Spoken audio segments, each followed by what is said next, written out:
We're very worried about all the asymptomatic children. That Taoiseach mentioned that for every 4 symptomatic people, there could be 6 asymptomatic. So if that were to continue between now and Christmas, you could be talking about 20, 30, 40,000 pupils being off school in the lead up to Christmas with COVID-19. And obviously their families would be deeply concerned about that scenario.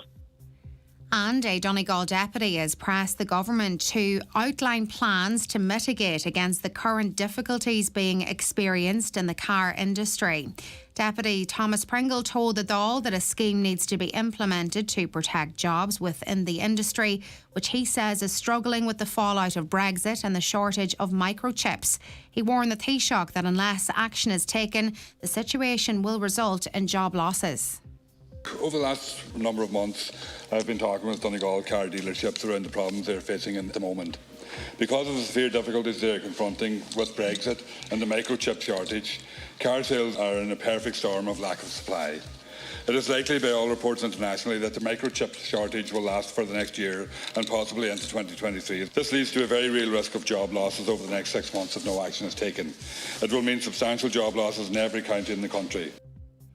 Weather now. Today will start mainly dry with a few showers and bright spells during the morning. Cloud will increase during the day with patchy light rain or drizzle throughout the afternoon and evening with highest temperatures of 11 to 13 degrees.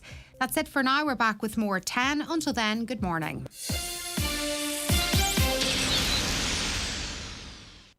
Oh, look. Tom and Mary Murphy are proud to announce the engagement of their daughter Niamh to Rory O'Donnell. Aww. 5-door hatchback for sale, 1 previous owner, full service history, 3 months NCT. Like getting your money's worth? Enjoy the delicious triple cheeseburger. Just €2.90 from the McDonald's Eurosaver menu. Today's 9 till noon show is brought to you in association with Ulster Tyres. Get your tyres ready for winter. Call in to Ulster Tyres in Letterkenny and Ballybuffet today. And now, it's time for the talk of the Northwest. The 9 to noon show with Greg Hughes on Highland Radio. And it is a very good morning, 4 minutes past 9, Wednesday the 17th of November, and you're very welcome along to another edition of your 9 till noon show.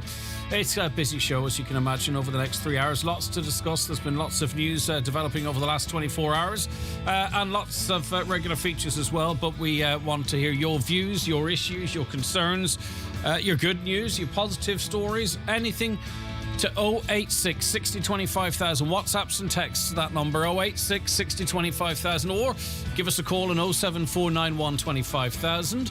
If you wish to email the show, it's comments@highlandradio.com. And if you want to watch the programme, hop on to our YouTube page, Highland Radio Ireland. For handiness, if you want to just go onto our website, highlandradio.com, you can click onto the story there and watch us. Or on Facebook, it's /Highland Radio News and Sport, or Highland Radio, and interact with us there as well. Right, let's look at the papers this morning. The local out this morning, Donegal Post.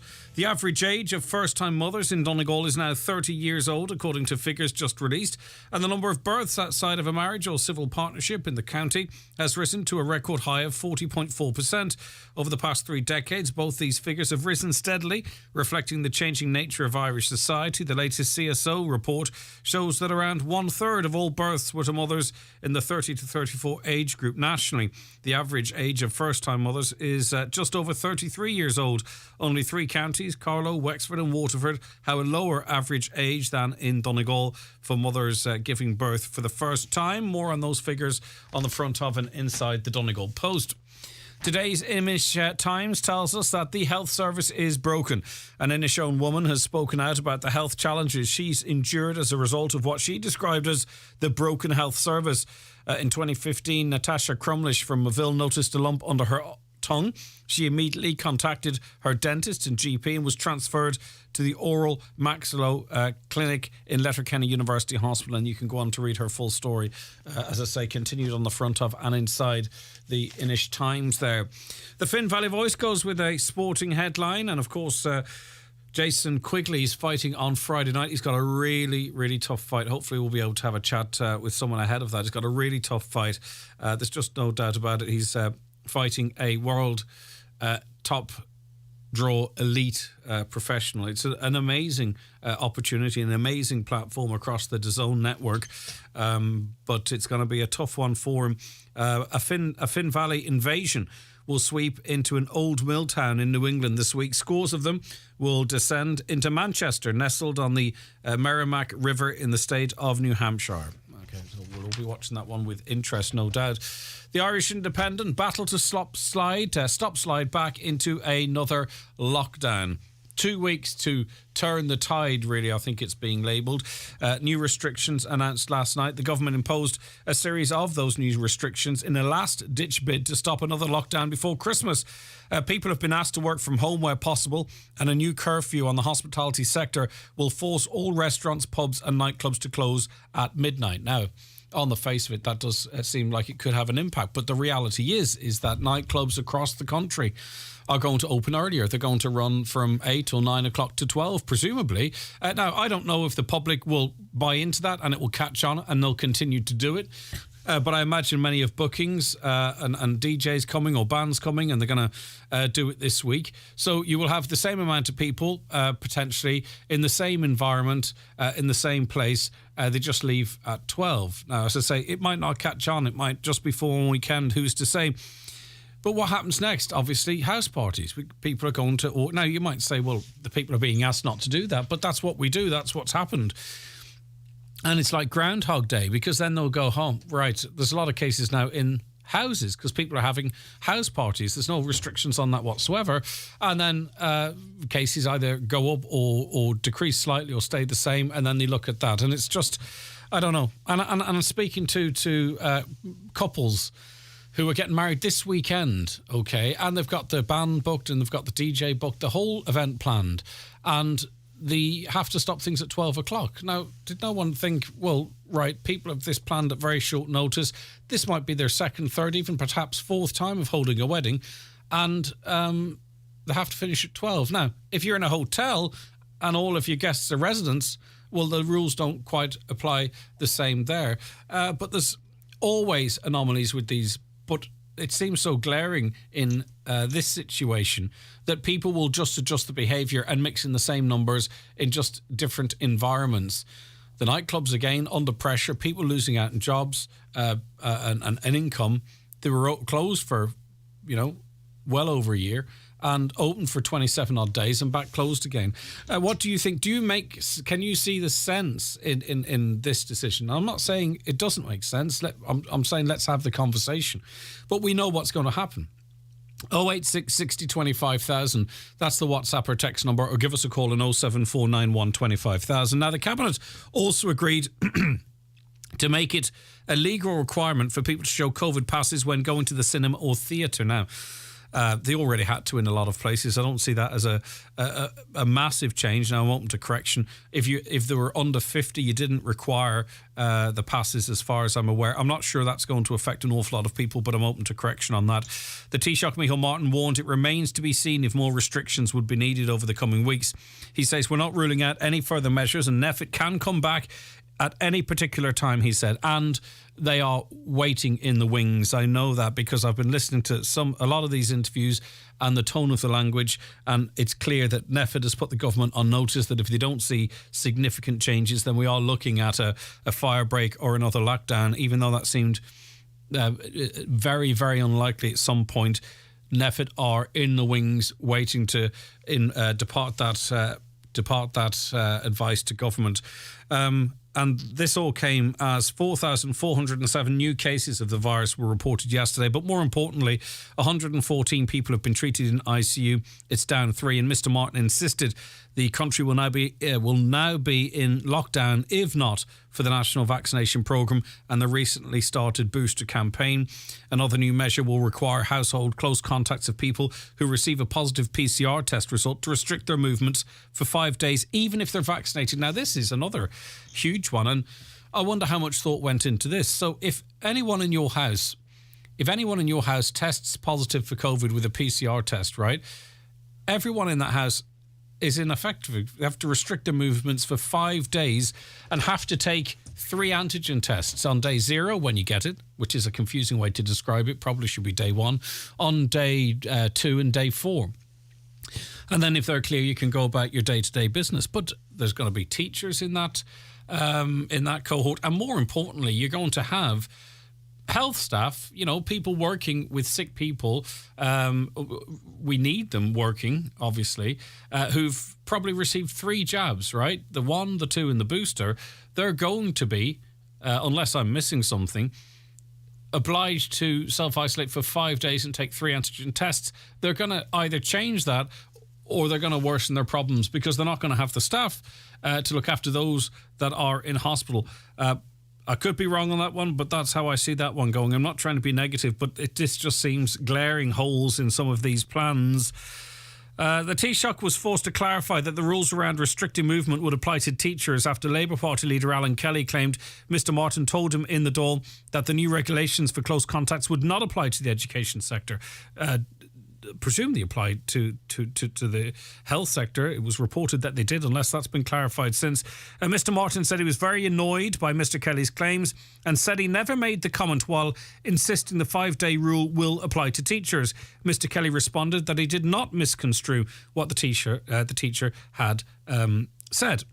But even in his press conference, Micheál Martin said you had to take an antigen test, not multiple antigen tests. And I was watching it, I was going, oh, no, you say 2 or 3 because it's not 1, it's 2 or 3. A lot of upset at the following story too, carried in the Irish Daily Mail. Mother and baby home survivors and advocates have criticised the government's €800 million redress scheme and claimed that Roderick O'Gorman has let the women of Ireland down. Children's Minister Mr O'Gorman announced details of the Mother and Baby Institutions Payment Scheme, which excludes those who spent less than 6 months in homes as a child. Now, I think he did say at a press conference they wouldn't even remember it yesterday, which was very clumsy to say the very least. But sometimes I think what's said in a slip of the tongue or off the cuff is often really, what you're speaking about privately or what someone said to you. Normally, if it slips out, if you blurt it out, normally it's pretty indicative of perhaps what you might think, though I believe he may have apologised for that since.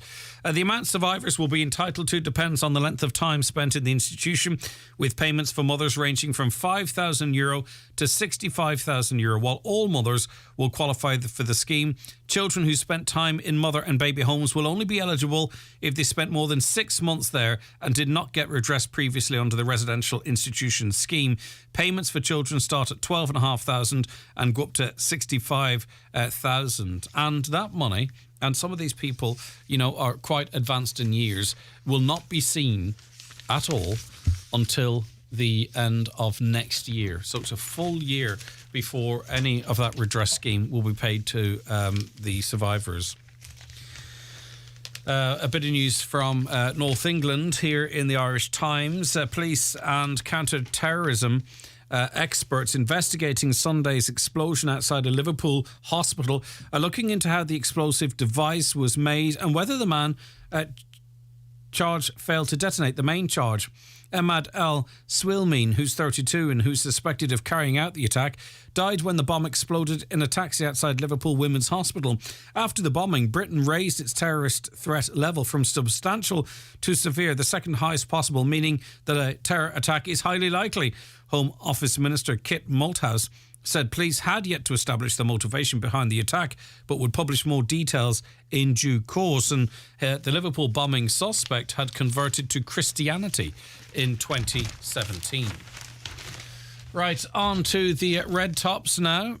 And the Irish Daily Star tells us that almost 3/4 of people in this country want the legal age for the sale of tobacco raised from 18 to 21. I'm not sure what difference it would make, but anyway, people who know more than me believe it might help. The Irish Heart Foundation says the findings send an overwhelming message to government that the public wants decisive action to save a new generation from the health catastrophe of smoking, which claims almost 6,000 lives in Ireland every year. 6,000, almost 6,000 people die not of smoking. A lot of people, not necessarily, you don't die of smoking. You die as a result of the problems it causes or the problems that you have that it exacerbates. The Sun this morning tells us that Patrick Quirke has lost his appeal against his conviction for murdering Bobby Ryan and must now serve his life sentence. The Court of Appeal rejected all grounds, 52 of them, in a 100-page judgment over 1 year after the appeal hearing was heard. Quirke, who watched the proceedings via video link from the Midlands prison in Portlaoise, made no reaction when the court ruled that he must serve his life sentence. And last but not least, kind of a sad story, really, is it? But not in a very serious way, perhaps. Just 4 in 10 people tell their partners, "I love you." Everyday research has shown. 17% say the 3 little words to their other half just once a week. A poll of 2,000 adults found, so pretty representative. 4 in 10 people prefer to demonstrate their love with an action or a gift, according to the survey by Beaver Brooks Jewelers. The most popular ways to show affection were a cuddle, saying thank you, making the other person laugh and kissing them. Anna Blackburn from the organisation said sometimes a simple action or gesture can be a great way to show someone you care when you just can't find the words. Now, they didn't say if all who responded actually do love their partners. Maybe if just 4 out of 10 are just saying it. But anyway, 6 out of 10 don't bother. Would that upset you? 086 60 25,000. WhatsApps and texts to that number, or give us a call. You know that number too, don't you? It's 074 91 25,000. The newspapers are courtesy of Kelly Centra, Mountaintop, Letterkenny. Today's 9 till noon show is brought to you in association with Ulster Tyres. Get your tyres winter ready. Drop in to Ulster Tyres in Letterkenny and Ballybuffet today. Brian McCormick, Sports and Leisure, Main Street, Letterkenny. Your destination ASICS advisor. Looking to go further and faster, or maybe some cushioning and support. ASICS Gel Keano 28 with added flight foam cushioning to the midsole, accompanied with a new and improved stability system. New range of ASICS for men and women in-store and online. Look the part, play the part. In-store, online, mobile. Click and collect on bmcsports.ie. It's that time of year again. Long evenings, low temperatures and slippery roads. So for your free tyre check, call Donegal Tyres. They have all you need in stock. Winter or all-season tyres. Or, especially for wet Irish conditions, the latest generation Uniroyal, the rain tyre. Experience the difference. Call Donegal Tyres, Donegal Town. Phone 97-21482 or see donegaltyres.com. If you're tired and struggling to put a spring in your step due to COVID burnout, discover the power of Revive Active at your local Brennan's Pharmacy. Revive Active is an award-winning super supplement containing 26 active ingredients, including vitamin C, D and zinc, which support your immune system, all in one handy daily sachet. Made for busy, stressful lives, it's the convenient way to put back what life takes out. Enrich your life with the Revive Active. In-store or online, click and collect from brennanspharmacy.com. We're here for you.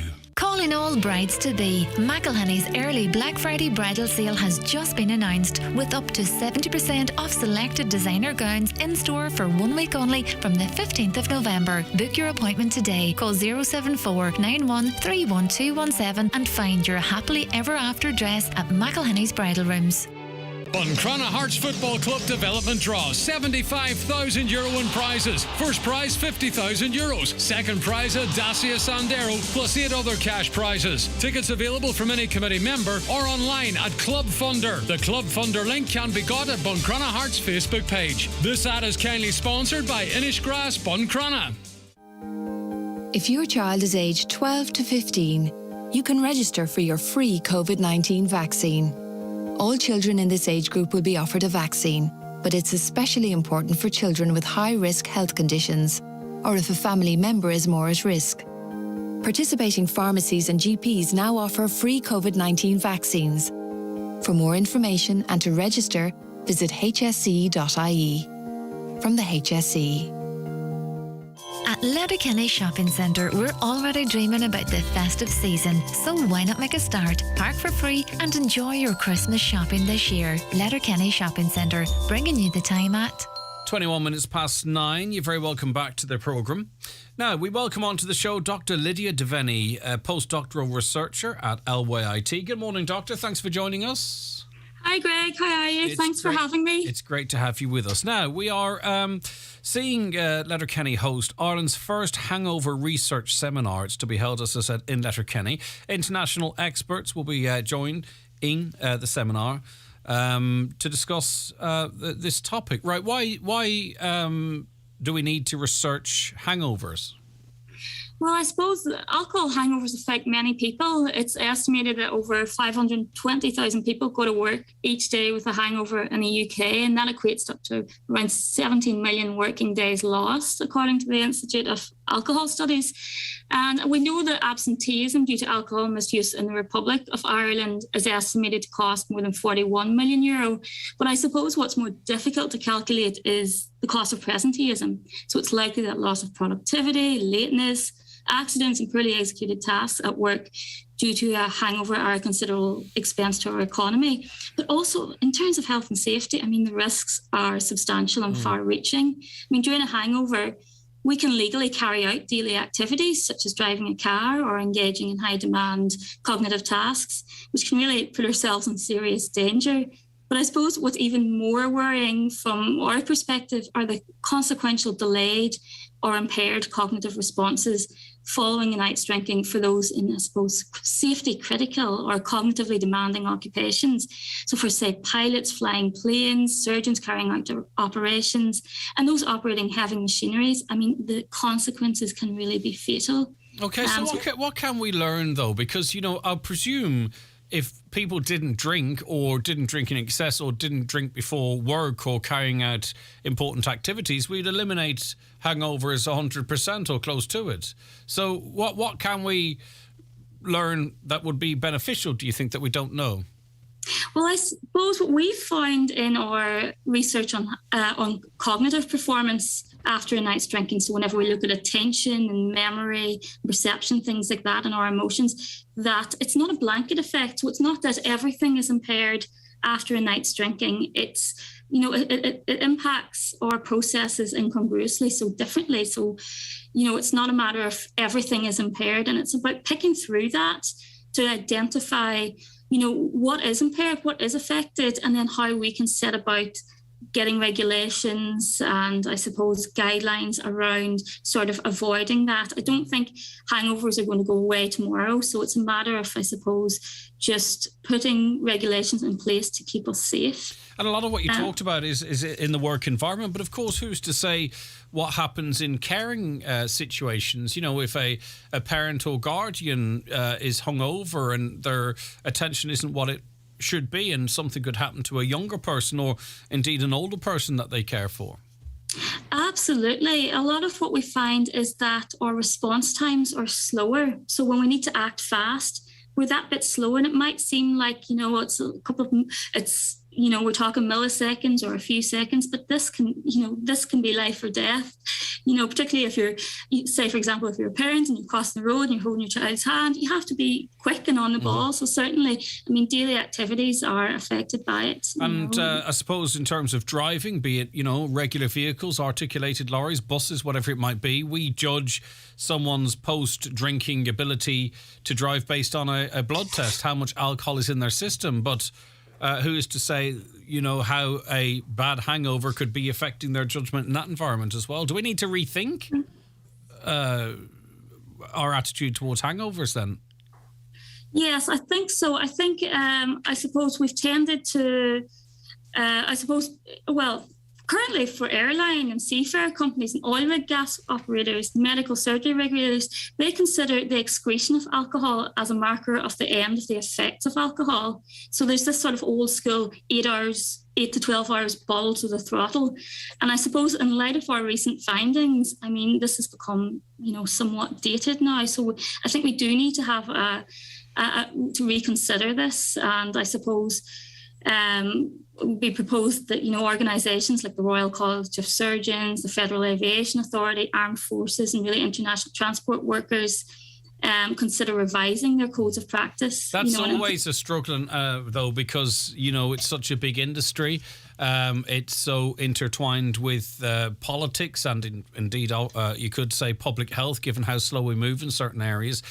Massive amount of lobbying ongoing. Any change, and we'll talk about in a moment how we might get to conclusions on change through this seminar, but any change is always difficult in this area. Absolutely. But one thing that this event will do will be, it'll provide an opportunity for us to disseminate some of the research and raise awareness to people so they can take their own action to, consider the risks that we're taking every day when we carry out activities when we're hungover. If someone were to attend, are you going to tell them how to sort of mitigate the worst effects of a hangover, or are we that wouldn't be really advisable, would it? We're talking about the consequences of hangovers here. Yes, yeah. So mostly for myself, I'll be talking about sort of how it affects our attention and our mood and that. And another researcher, Dr. Craig Gunn, will also be covering that sort of area. There are some presenters that will be talking about how COVID has impacted alcohol consumption and hangovers, and as well, I mean, there are researchers that are working on cures and things like that too. There will be a little bit covered by Dr. Joris Förster on that as well. So we'll be covering a broad range of topics, really. Yeah, it's a great list of guests that you have managed to get together for this. Yes, it's brilliant. I've been, researching the effects of a hangover now for some time. And whenever I was doing my PhD on the next day effects of a night's drinking on cognition and human performance, I contacted Dr. Joris Förster, who's the founder of the international group of alcohol hangover researchers. And that was in 2015. And then a few months later, I joined him in the team of researchers in Perth in Australia. And I suppose since then, we've been collaborating on research and coming together in different locations to talk about our work and publish papers. So I think that, it's great to be able to host this research event in my home country and my hometown, and to really, showcase this and raise awareness here in Donegal. And Lydia, do you find, that... Say one other example I could give here is if we post a story about a cannabis seizure or something, you know what I mean? You're more likely to get humorous responses underneath that post than if it were maybe cocaine or if it were a different type of crime or seizure. Do you find it's a clunky enough analogy, but do you find when you try and talk about hangovers that the initial sort of default position, not amongst your your fellow academics, but in general society, that it's not taken very seriously, that it's a bit of a joke, that, seriously, a seminar on hanging? Yes. You get a lot of that? Absolutely, yes. You always get a bit of a chuckle when you talk about, hangover research and that. But I've described very briefly to you earlier there just the actual dangers and risks and the costs and that. It is a very serious topic. And I suppose the more awareness we raise of that, the more that's kind of information will get out. I think also when people think about a hangover, they often think about, oh God, I have a bit of a cure myself and lots of personal ideas, or I could tell you a little bit about that. But it's certainly, it's not where we're going for with this particular seminar. No, I get you. And just one other question. Are hangovers useful in that? I do wonder sometimes, moderate drinkers, occasional drinkers, if they didn't feel the worst effects of alcohol the next day or didn't get hangovers, might they be more inclined to drink more, and then we'd have, other consequences of that? Absolutely. If we were to have a cure for a hangover, we'd have to think very carefully about how we use it. There are links between hangover severity and lower incident or lower likelihoods of becoming dependent on alcohol and things like that. So I think it's certainly something that needs to be addressed very carefully, and researchers need to, I suppose, take caution when we're doing that. So it's something that we definitely bear in mind. Right, Lydia, how do people attend this event, and who do you think might be interested in it? Is it open to everyone, or is it for people in the medical profession, or who are you inviting, and how do they accept that invite? So absolutely, anyone who is interested in the area is welcome to come along. So we'll be presenting research. So there will be statistical analysis and information relating to the brain and I suppose cognitive processing and things like that. But there will be an opportunity for Q&As after each talk, and there'll be opportunities to discuss things at the breaks as well. We're a friendly bunch, Greg, so I encourage anyone with an interest to just come ahead, and if you have queries about anything discussed, to just approach us and ask. So there is a link which I can share with yourself. Yeah, please do, yeah. And that's to an Eventbrite. It's an Eventbrite link, and if you click that, you can register. It's free to everybody, and it's being held in person in LYIT.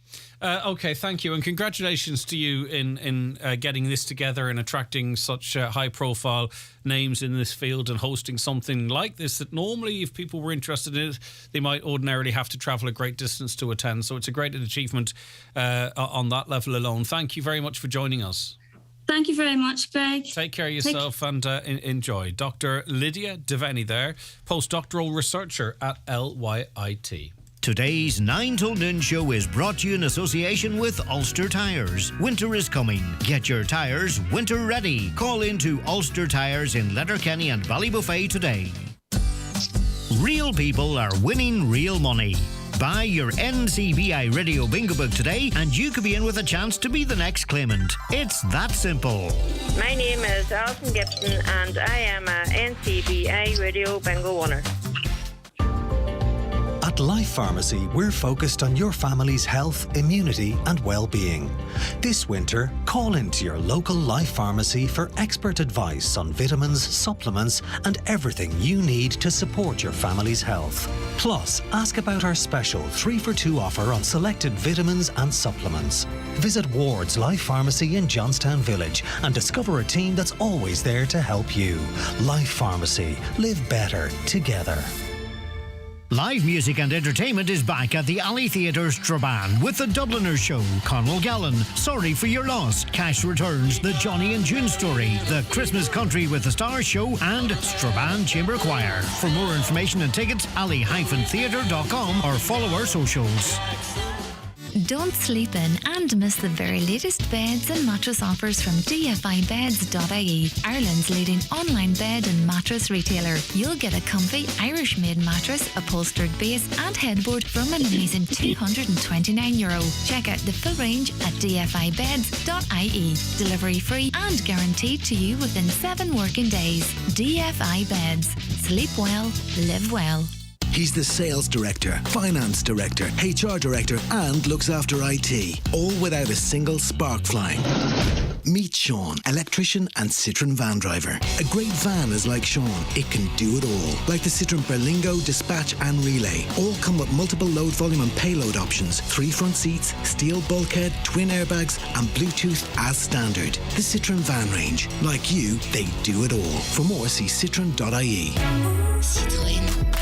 Your local Citroen dealer is Highland Motors, Mountaintop, Letterkenny. Letterkenny IT's Open Day takes place on Thursday the 18th of November, both on campus and online.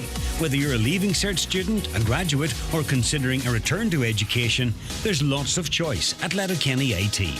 Visit the campus, explore the exceptional facilities and meet academic and student support staff on the day. If you can't make it to campus, then join online, take a virtual tour, watch live talks and ask your questions. That's Letterkenny IT's Open Day on Thursday the 18th of November, on campus and online. Visit lyit.ie/Open Day for more information. Okay, now I think one of the announcements yesterday that will have the biggest impact on the population as a whole is that if someone in your house tests positive via PCR for COVID-19, that everyone has to self-isolate, restrict their movements for 5 days and take 2 or 3, I think it's 3, antigen tests. Now, Dr. Kieran O'Farry is a GP, of course, well known in Donegal, and he joins us on the programme now. Good morning to you, Kieran. Thanks for taking the time out this morning. Good morning, Greg. How are you? I'm good. Now, speaking to people off the record involved in public health, they're not big fans of this antigen testing. They see what's happening in England and Britain more widely, and they think it's maybe exacerbating situations over there. People don't really use them correctly. They don't know how to use them. They use them to sort of suit themselves. And perhaps maybe if pressure wasn't being put on the health minister as much as it is by the press, and it were all up to public health, we wouldn't be going down this road at all. As a GP, what do you think of this new measure? People having to restrict their movements for 5 days and 3 antigen tests. Well, I think, as you said there, it is going to have a big effect on society. You know, up until now, if you were fully vaccinated, you were a close contact, you got on with life and you could go to work. Now, all of a sudden, if we're talking about 5,000 cases a day, that's a lot of household contacts that are going to have to restrict their movements. So what the HSE has said is that they'll post you out a kit of 5 antigen tests, that you do the first test on the day you get the tests, you do the second test 2 days after that, and that you do a third test 2 days after that. So first of all, you need a good postal system and quick contact tracing to get them out to you quickly. And I'm not totally confident that that's going to happen as quick as people say. So 5 days is possibly going to turn into 7 or 8 days. And then, as you said there, it depends on people using the antigen tests and doing them well. My concern about it probably would be in terms of the healthcare system and the workforce. You know, if you've got most healthcare workers with vaccines and boosters, and now you're going to ask them to restrict their movements for at least 5 days if there's a household close contact, that's going to have a significant knock-on effect in the workforce. And what about public perception then, Kieran? Because to be honest with you, when I heard that, you know, people with 3 booster shots still having to restrict their movements, and the booster program rolling out, but not at a hugely enormous pace just yet. It hasn't instilled my confidence or strengthened my confidence in the vaccine program and its effectiveness. Well, I think in terms of the booster program, they announced yesterday that it's coming down to the over 50s. As GPs, we've seen the urgency that they've put on that. We got an email last night advising us that we can get going on that pretty quickly. And in my own practice, we spoke last night, we spoke again this morning. So we're planning to get that going as fast as possible. I suppose if we look at the objectives of everything we're doing, it's to keep people from getting very sick and from dying, and to try and prevent the hospital system from being overrun. We've seen in ICU that most people either are unvaccinated or have underlying medical conditions. If we can get boosters out to those with underlying medical conditions, that should hopefully have a significant knock-on effect on the hospitalisation. So I think the booster programme needs to get going really quickly. This thing about household contacts having to restrict their movements, and I suppose the other changes about midnight, it's all about reducing social contacts, I suppose, keeping people at home a bit more, trying to stop spread. And whether it's going to have the desired effect or not, I'm not so sure. Yeah, but I think the point you made, and I made it a little earlier in the show as well, because it seemed a glaring one to me, is we're trying to take the pressure off the hospital system, and rightly so. We've all got a vested interest in that.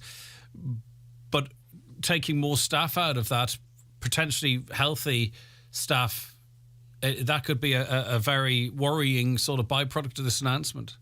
Absolutely. And, we've seen in the past when there was restrictions on household contacts, they had to give exemptions to healthcare workers. That tended to come about when it was clear that the health system was under pressure and couldn't cope with the amounts of absenteeism. If my kids, when my kids had COVID earlier in the year, myself and my wife, because we were fully vaccinated, we were able to continue to work. We're under huge pressure at work, and having to take 5 or 7 days out, having a household contact positive, if I'm vaccinated and boosted, is going to have a significant impact. And I think that's probably something that they are going to have to look at. Yeah, okay.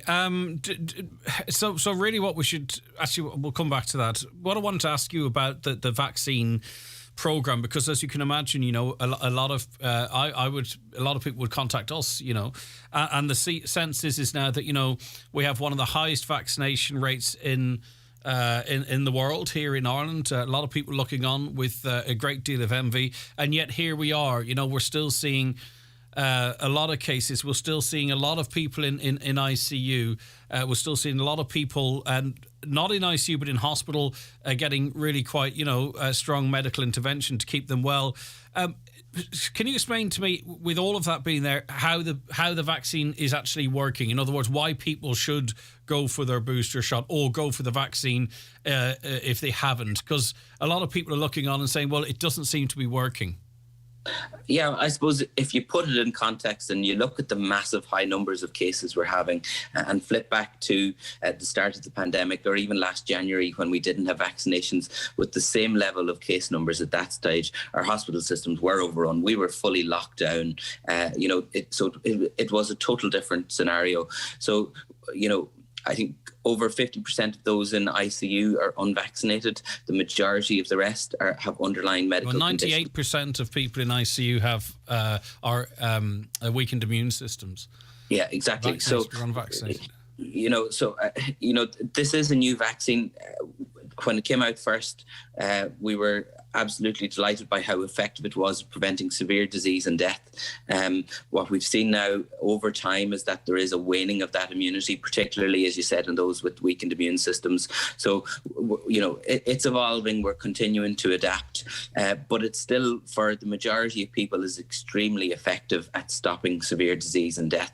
And we now know that there's a cohort out there that need more of it to help boost their immune system, and we're getting on and getting them vaccinated. Yeah, I seen an image being circulated which compares, yesterday to last November, something along those lines. I can't remember it off the top of my head, but what it showed was there was about 360 daily cases mid-November last year, and about 70 or 80 people in ICU. I can't remember the exact figures. And they're arguing, the argument being, now look at this November, thousands of cases and more people in ICU. That image, if people were critically thinking, because everyone tells everyone to wake up, that proves that if we didn't have the vaccine, and does it not, we would be looking at thousands of people in hospital and many hundreds in ICU. Absolutely, there's no doubt about that. And we've also managed to open up our society. People are going to school, going to work, socialising. On New Year's Eve last year, myself and my wife were working in the COVID assessment hub here at Letterkenny. We had huge numbers at that time. We saw, I think, between 30 and 40 COVID positive patients that day who were extremely sick, with a lot of them having to go on to hospital. In my practice at the minute, I'm seeing I suppose, a trickle of patients with COVID and a small number needing hospitalisation. And if you look at Donegal over the last 6 months, we've probably had a relatively static amount of inpatients and ICU admissions. So that hasn't changed dramatically. And that's all down to the vaccine. So although it's disappointing that it's not putting an end to this pandemic and limiting transmission, it's still extremely effective at preventing most people from getting very sick. But you're a GP and people trust you with their lives, quite literally, and you've been a GP for a very long time. And I'm asking this question really maybe to talk to those who are wobbling a little bit at the moment. You wouldn't mislead people on this, would you? I mean, you know that this is a virus that's spreading. You know the consequences of it, and you know how it affects certain of your patients. I mean, that is all very clear to you. You have no doubts about this. This isn't a flu. This isn't simply just seasonal. No, it's not. Like, if this has been going on now for nearly 2 years. So there's obviously a seasonal element to it in terms of that we come inside, that there's an increase in transmission and respiratory illnesses in the winter. But the effects of this are far more severe than any flu. The death rate is closer to 1%. That's much, much higher than the flu. It's really picking out the vulnerable. We cope with flu every year. Our hospital handles it. Most people deal with it. This is a different kettle of fish altogether. And, it's important that we try to speak to that cohort out there that haven't got the vaccine. Some of them just, I suppose, feel that they don't need the vaccine. But I suppose the important point there is that it's not just about you. That cohort of people out there who are unvaccinated are taking up huge amounts of healthcare resources, which is then having a knock-on effect on other people with cancer and other conditions who aren't getting to access care because the health system has to divert to look after the small number of people who are getting extremely sick. So in your professional opinion, if we didn't have the vaccine and we were carrying on life as normal, what would the consequences be on the hospital system? If we didn't have the vaccine and we were carrying out life as normal, we'd be looking at scenes like we saw in Italy at the start of this pandemic. We just wouldn't. There's no way that we would be carrying out life as normal. We would be in lockdown. You know, I can't even imagine the consequences if we were where we are now without this vaccine. And I suppose that's one of the marvels of how quickly we've managed to get such a large number of people vaccinated. But obviously, it's a pandemic. You know, things are evolving. People obviously hate to hear that the science isn't as clear as we'd like it to be. And, you know, we came out at the start hoping that this vaccine was going to be the silver bullet. It hasn't been as effective at putting an end to this as we like, but it's still, in my mind, in the short to medium term, the way that we're going to cope with this over this winter anyway. And are you seeing many people with vaccine injuries as they're described? No, very, very few. Obviously, having vaccinated so many people, we've seen people with sore arms, some people with reactions. Yes, that's happened, but a really, really small minority of patients. Okay. Listen, I'm just asking those questions. So they're out there anyway, Doctor. So while I had access to you, I just wanted to put the questions that people are putting to me to you. Do you understand? Absolutely. And I think, you know, it's important if people are hesitant about the vaccine that they talk about it, that they get reasonable, truthful answers. You know, there's nothing to hide. You know, of course, there's potential side effects with vaccines. We have to be open and honest with people about that.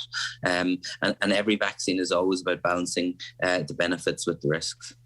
Okay, Dr. Kieran O'Ferry, thank you very much for joining us. I really appreciate it. Now, we're joined on the programme by Fianna Fáil Deputy Niall Collins. Good morning to you, Deputy. Thanks for taking the call this morning. Good morning. Minister of State, I should say, at the Department of Further and Higher Education. Minister Collins, a lot of people trying to get their head around these new rules. And I might just put the first one to you that we've just heard from a GP, a well-known GP here in Donegal town. He's concerned that the new rules as it relates to people restricting their movements, household contacts and the 3 antigen tests, he's really worried the impact this is going to have on our health service, that we have triple jabbed health workers effectively being forced to sit at home and then perfectly well. Yeah, well, I suppose we just have to take stock of where we're at. We're at a very, I suppose, tricky, critical juncture. The vaccination campaign, which was rolled out nationally, was a huge success, and it provided so much of our population, 91 or 2%, with that wall of vaccination to withstand the effects of the virus. And that's beginning to wane. And the evidence now is that we have to now engage and roll out a booster campaign, because the international data which is available to us shows that when people receive the booster jab, that it really reinforces the impact and the usefulness of the vaccine in terms of fighting off the disease and fighting off the pandemic. So where we're at right now is the numbers have been increasing, obviously, and the Chief Medical Officer has been saying for a number of weeks, I think it's fair to say, that we should look to reduce our social contacts.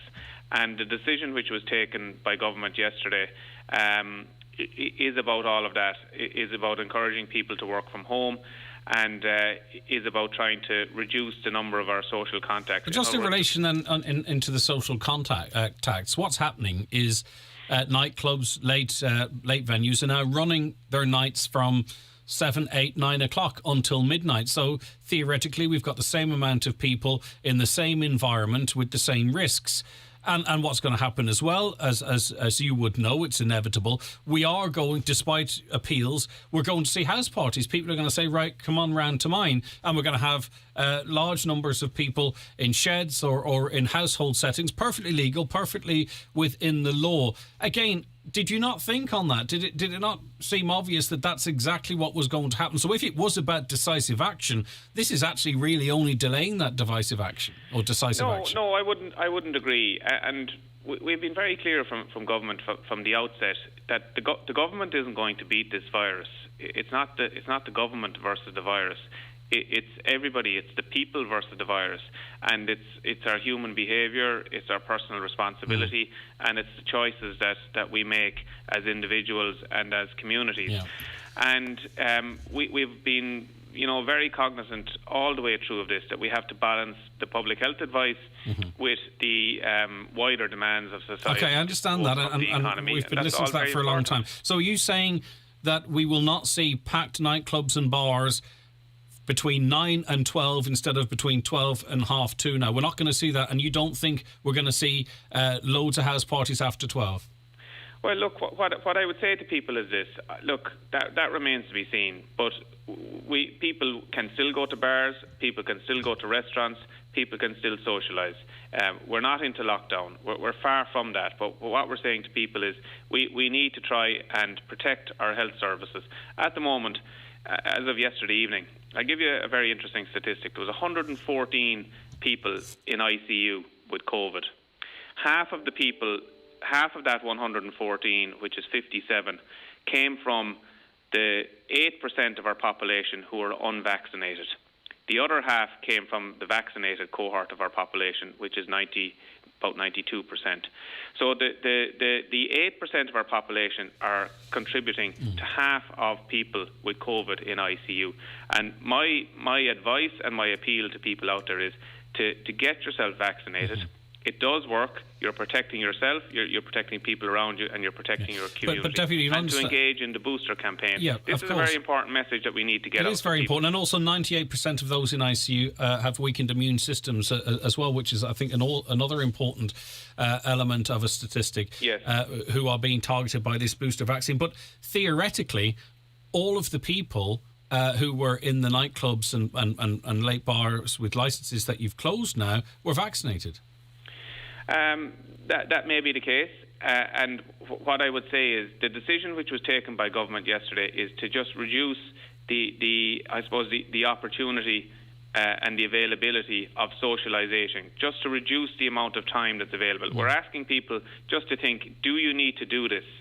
Is there another way of doing or of achieving a night out or a recreation or a pastime? Just think before you act. I get that, but we're trying to avoid, obviously, a situation where you would have to consider further restrictions, and that is something which we all want to avoid. But people are finding it struggling to see the logic of the action that was taken and understanding. People are. Really?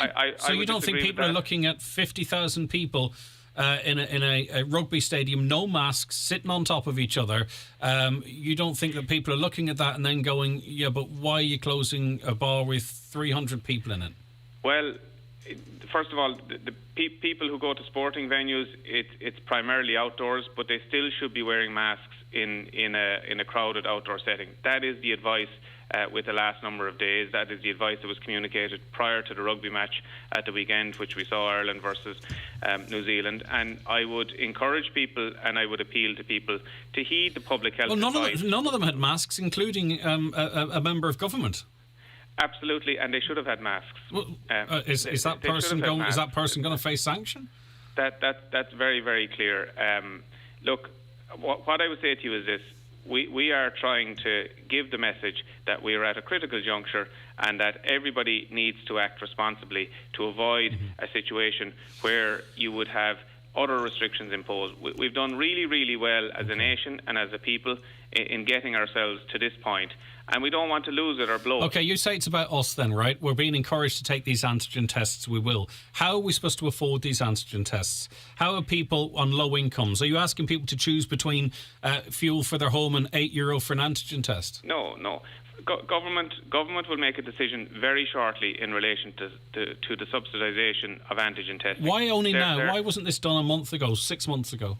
because the jury has been out in relation to antigen testing, as you know, and there's been a number of trials, pilot projects being undertaken, and a number of working groups have sat to discuss it. There are hundreds of thousands of antigen tests being dispatched today and tomorrow to families right across Ireland, free of charge by the HSE. Okay, in terms of the wider rollout of antigen testing, the availability of antigen testing, the government will take a decision quite shortly in relation to the subsidisation of that. But antigen testing has been piloted in our third-level institutions. It's been used in our nursing homes. It's been used in some settings, and it's now going to be rolled out. It's now going to become a more prominent feature.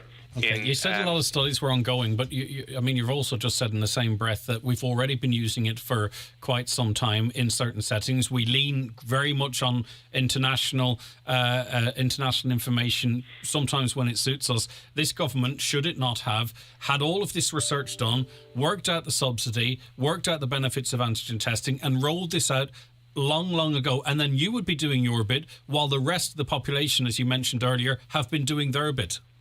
Well, the government has very successfully rolled out a vaccination programme which received international acclaim.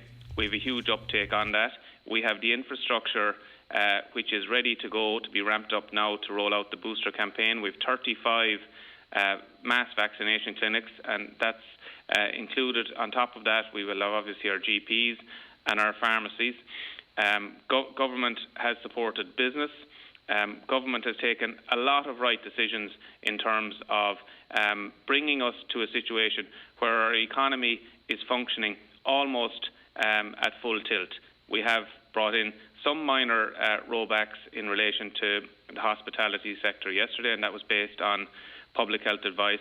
And my own judgment is that the vast majority of the public get it and understand it and are prepared to support it and work with it. All right, Minister Noel Collins, thank you very much for joining us. He is the Minister of State at the Department of Further and Higher Education. Back after the news and obituary notices.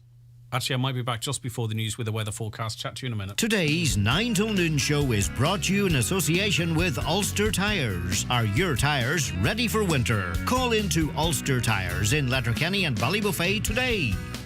Buy a ticket. Buy a ticket in Highland Radio's mega draw to win a car. Get your ticket by November 30th and automatically enter an extra draw before the big draw. Big draw. One lucky winner will walk away with €2,000. Imagine, that's Christmas all wrapped up. Christmas sorted. The draw will take place on Wednesday, December 1st on the 9 till noon show. 9 till noon. And you're still in with a chance to win the Kia X-Ceed worth over €28,000. 28 grand. It's that simple to win that car. To get your ticket, log on to highlandradio.com. Highland Radio, exceeding your expectations. Ooh.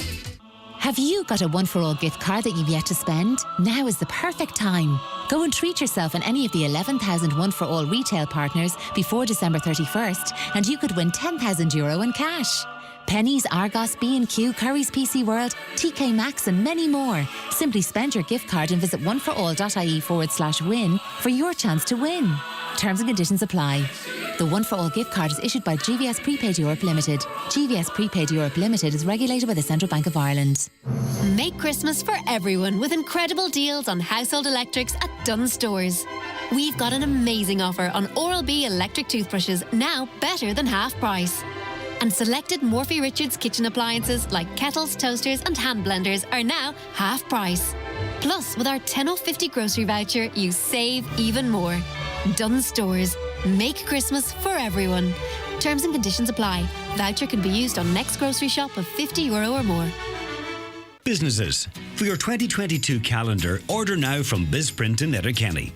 Promote your business 365 days a year with a personalised calendar designed to suit. From BizPrint, the printers, Port Road, Letterkenny. See bizprint.ie. It's flu season. So if you're 65 or over, it's time to get your free annual flu vaccine. While anyone can catch the flu, you're more at risk of getting seriously ill or needing hospital treatment. And the new flu vaccine is the best way to protect yourself from the flu. So make an appointment with your GP or pharmacist today. Visit hse.ie/flu for more. From the HSE. Highland Radio weather updates with National Fuels Pierce Road, Letterkenny for all your solid fuel needs at the keenest prices. 9137 400 or nationalfuels.ie. Okay, today starting mainly dry with a few showers and bright spells during the morning. Cloud will increase during the day with patchy light rain or drizzle through the afternoon and evening. Temperatures 11 to 13 degrees. It's going to turn very chilly this day week, we're being told. Okay, time for a break for the news. We'll be right back after. Live, on air, online and on the Highland Radio app. This is Highland Radio News.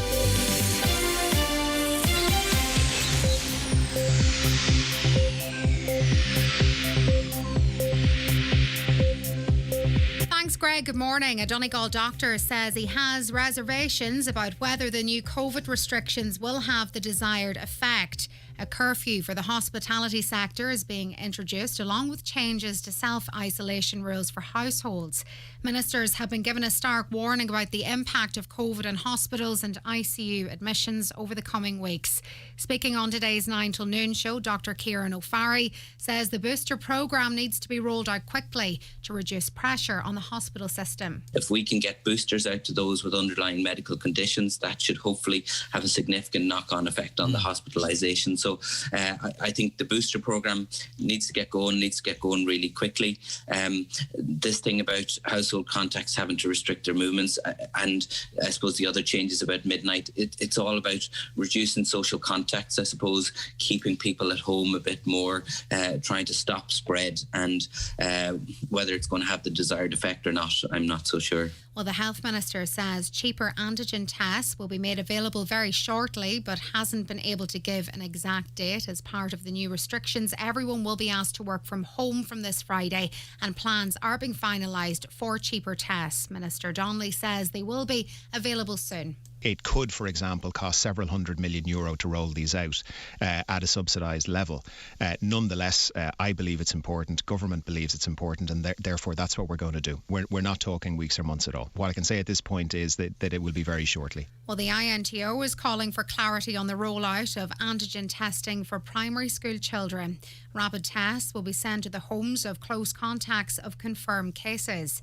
The Teachers Union wants to know if this means contact tracing will be reinstated in schools. A meeting between the Primary Teachers Union and Department of Education is due to take place later.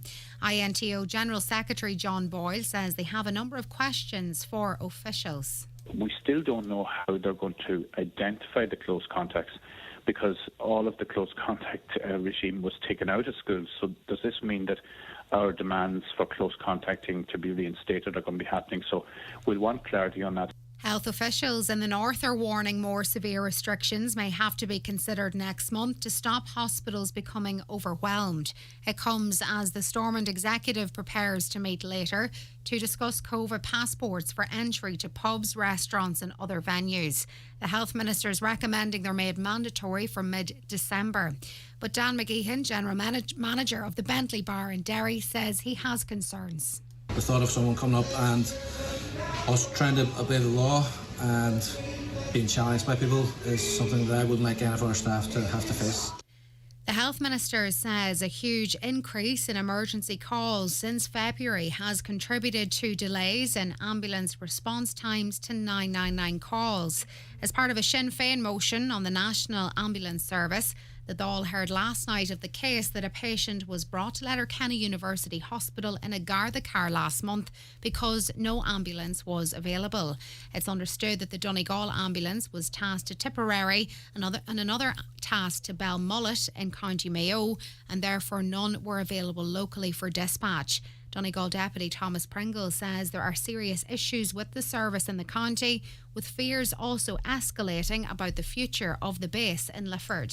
Recently, at a meeting we had, the manager of Letterkenny University Hospital made a big play and massive display of showing the members that 80% of the ambulances at the hospital were freed up within 2 hours at a time. But that's precisely the point. He didn't mention that 20% of the ambulances were there for longer than 2 hours, and that's what leads to the whole problem all over the county. And more recently, there have been fears over the future of our Lifford ambulance base, and I cannot stress enough that Donegal cannot afford to lose any further ambulance bases. And this year's Be Winter Ready campaign will focus on farm safety. The campaign, which will be launched later today by Foreign Affairs Minister Simon Coveney, encourages households to prepare for severe weather events. Head of Forecasting at Med-Éireann, Evelyn Cusack, outlines some of the tasks homeowners can do ahead of possible cold snaps. Make sure everything is secure, and even for ourselves now in our gardens, I think it's really nearly time to put away the garden furniture at this stage and to make sure that everything is tied down and all the outside lights are working, etc. You know, and that the roof, there's no loose slates.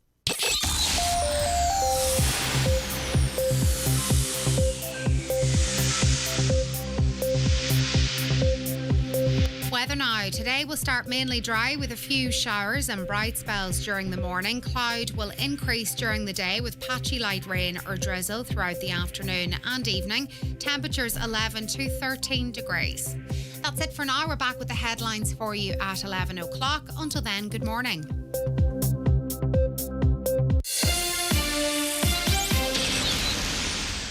The obituary notices for Wednesday morning, the 17th of November. The death has occurred of John Keeney, Fintra Road, Killybegs, County Donegal.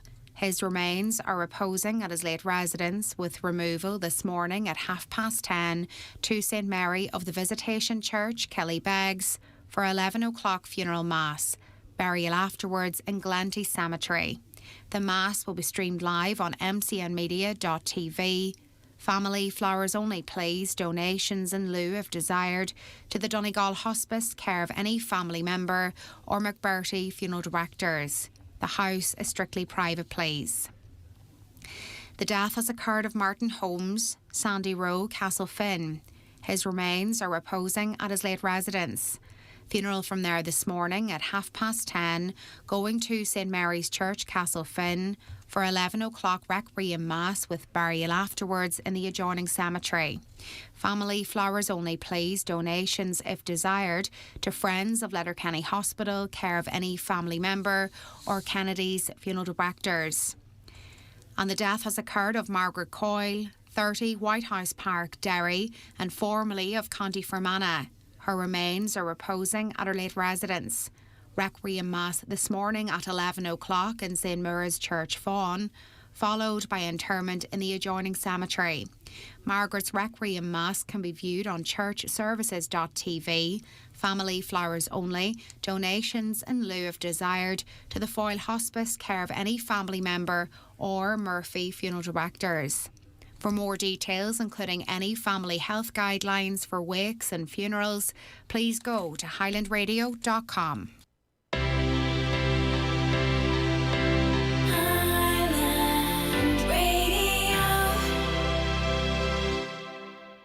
With all the stories that matter across the Northwest, it's Greg Hughes on the 9 to Noon Show on Highland Radio. Okay, you're very welcome back to the programme. Right, some of your comments here. The reason A&Es are so busy is that people cannot get through to their GPs. What's going on?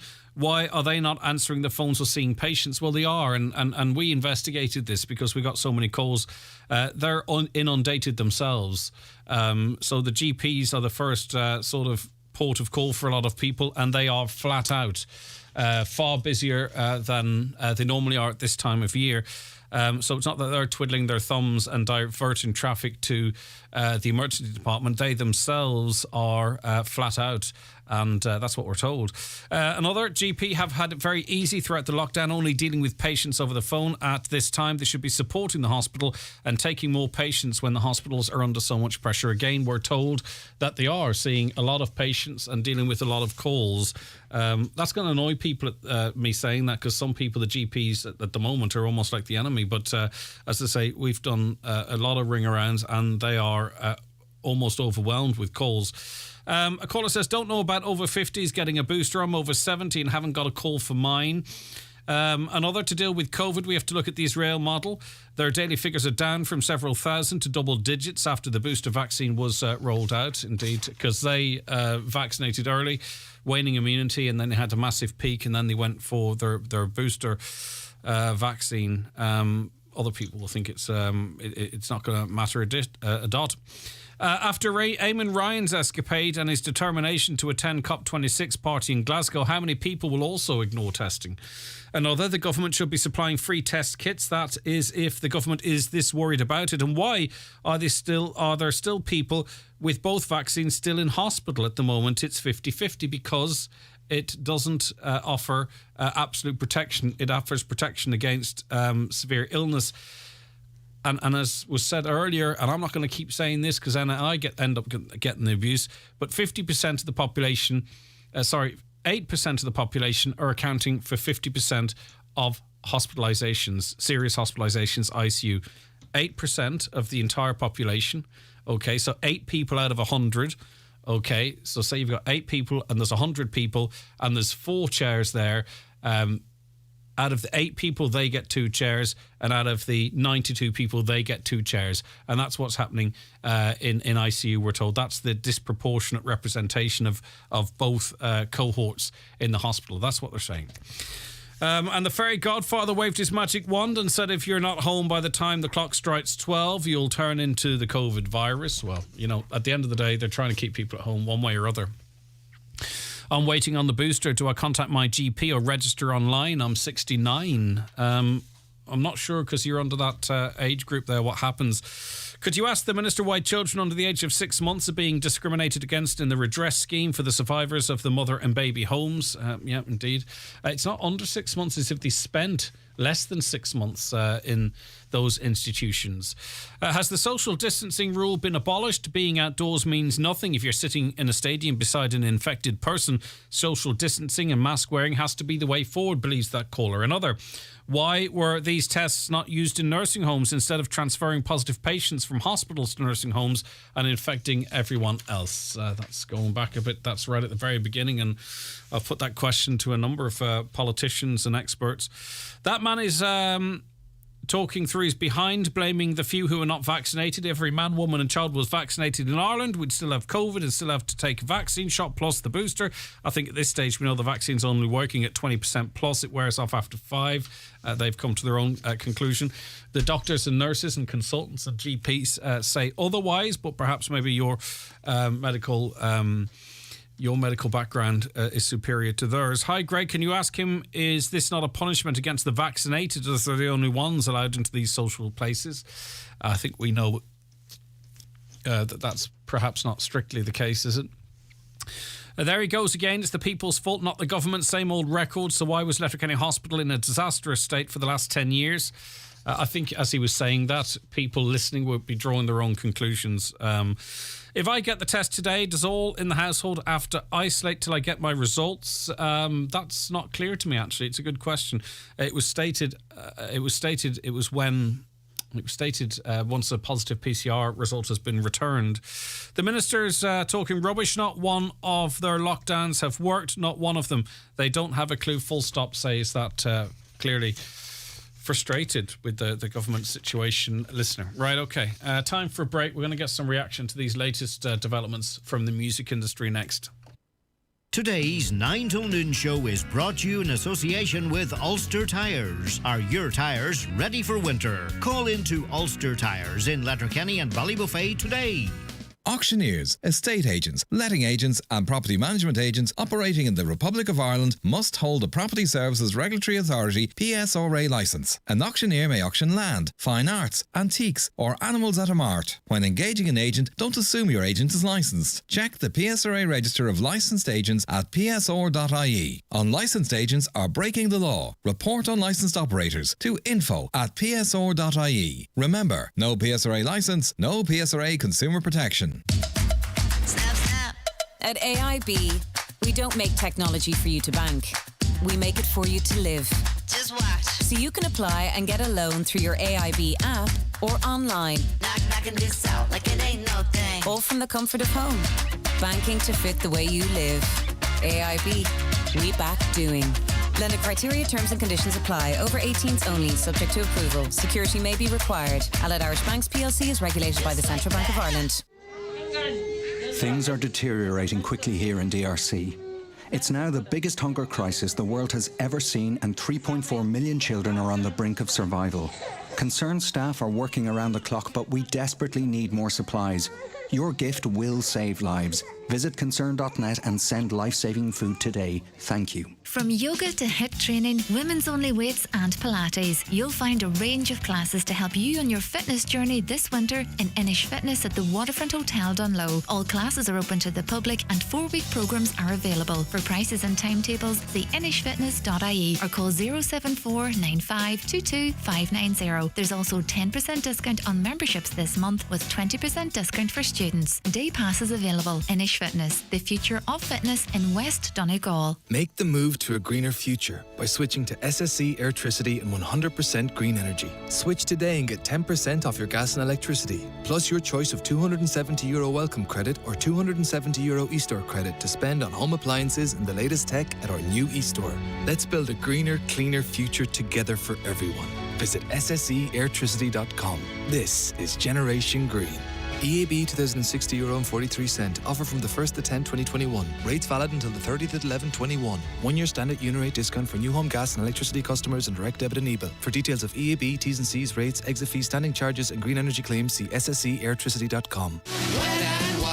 Wet n Wild, your local family business, is fully stocked with great deals on waterproof jackets, pants, dry robes, gloves, hats, boots, trainers, merino socks and base layers for men, ladies and kids. Stay warm, dry and safe this winter with quality that will last many's a Donegal winter. With a visit to Wet n Wild.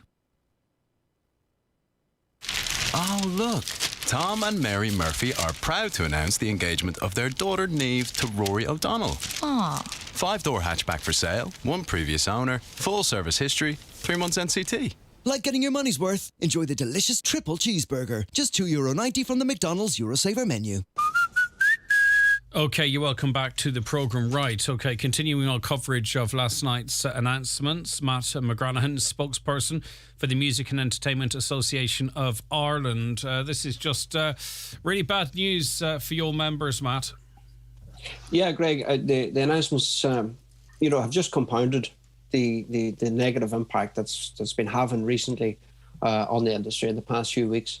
The government aren't putting strict restrictions in on music and entertainment, but their messaging and the narrative, advice given by the Minister Stephen Donnelly last week, the Minister for Health, and previous to that, the CMO coming out and advising people really to stay at home. Basically, they're telling them, they're advising people to cut down on their socialising and things like that. And we haven't seen the proof of spikes within the hospitality industry or within settings of live entertainment either. But Matt, I mean, in fairness, though, we've seen the videos. We know anyone that goes into a lot of these venues. We know the COVID cert enforcement's a bit laxy-daisy, and you have seemingly hundreds of people jumping up and down together, and it's wonderful to see. And I don't want anyone to think that I'm criticising it. A lot of these people are young people that, for some, it's their first nights out in their adult life. But when you look at that, you can probably see where this was, that we were going down this road, maybe? Well, I don't think hundreds of people jumping up and down necessarily caused COVID.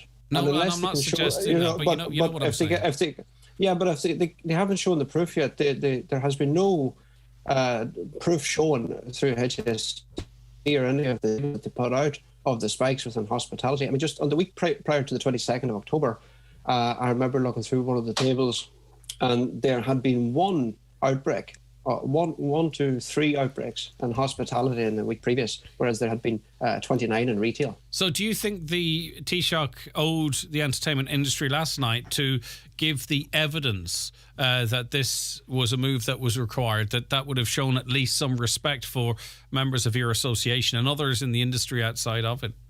No, I think what would show the real respect is that whenever you're putting messaging out or restrictions out that are having a negative impact on someone's ability to carry out their livelihood, then you support them. You have a duty to support them. That's how this government reacted from the very first day when COVID arrived in March 2020.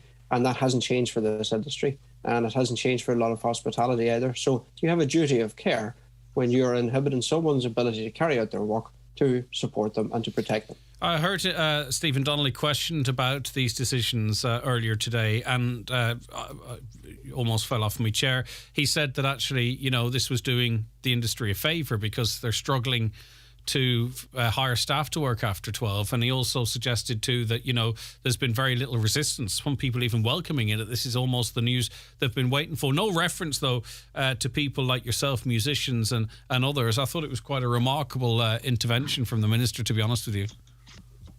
Well, I think it's quite remarkable that I heard the Minister for State, Sean Fleming, last night saying that really the industry had no one to blame but themselves for this. Now, at a meeting last week held between hospitality and the government, the hospitality were willing and actually put forward proposals that anyone flouting these rules or not enforcing them should be closed down and appropriate steps taken. The government didn't want to do that.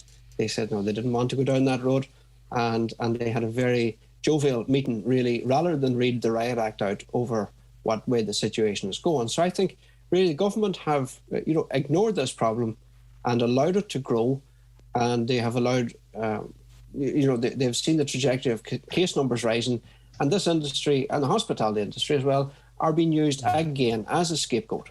Now, I mean, another thing that I still can't get my head around, and you're the third person I've put this through, I understand why late bars, nightclubs are bringing their entertainment forward. They'll just run the nightclubs from 9 to 12. Why wouldn't they? I'm not sure the public will adapt to that. That remains to be seen, but that's what they'll try in the short term. I've canvassed a few young people. They're up for that. They don't care. But you know what they're doing at 12, don't you? Yeah. They're going to a house party as well. Correct. Or they're going out into the street if you're going to have that. So, I mean, this is the thinking of this and the logic behind it. I've been able to kind of rationalise a lot of things that government have brought in over the past 20 months. I can't with this, because all you're effectively doing is having the same amount of people in the same room for the same amount of time, only earlier at night.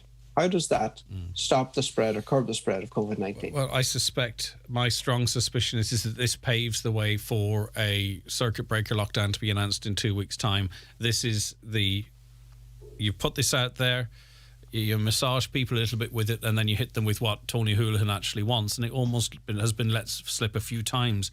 If figures do not change, we're going into a circuit breaker or some sort of a lockdown, and I just feel that this is actually not really thinking through all the issues you've raised. This is the opening shot just to prepare people for the inevitable.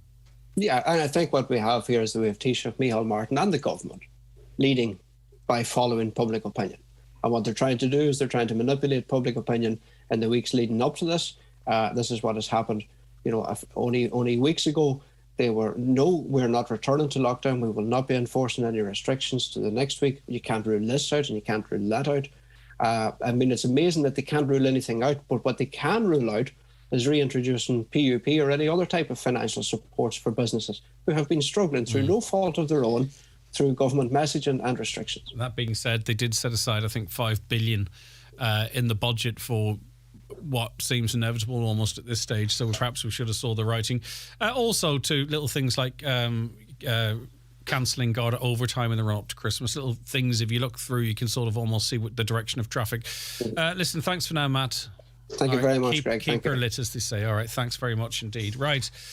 Councillor Martin Harley's the treasurer of the Donegal Vintners Association. I mean, some of your members, Martin, are going to use late licences, others not.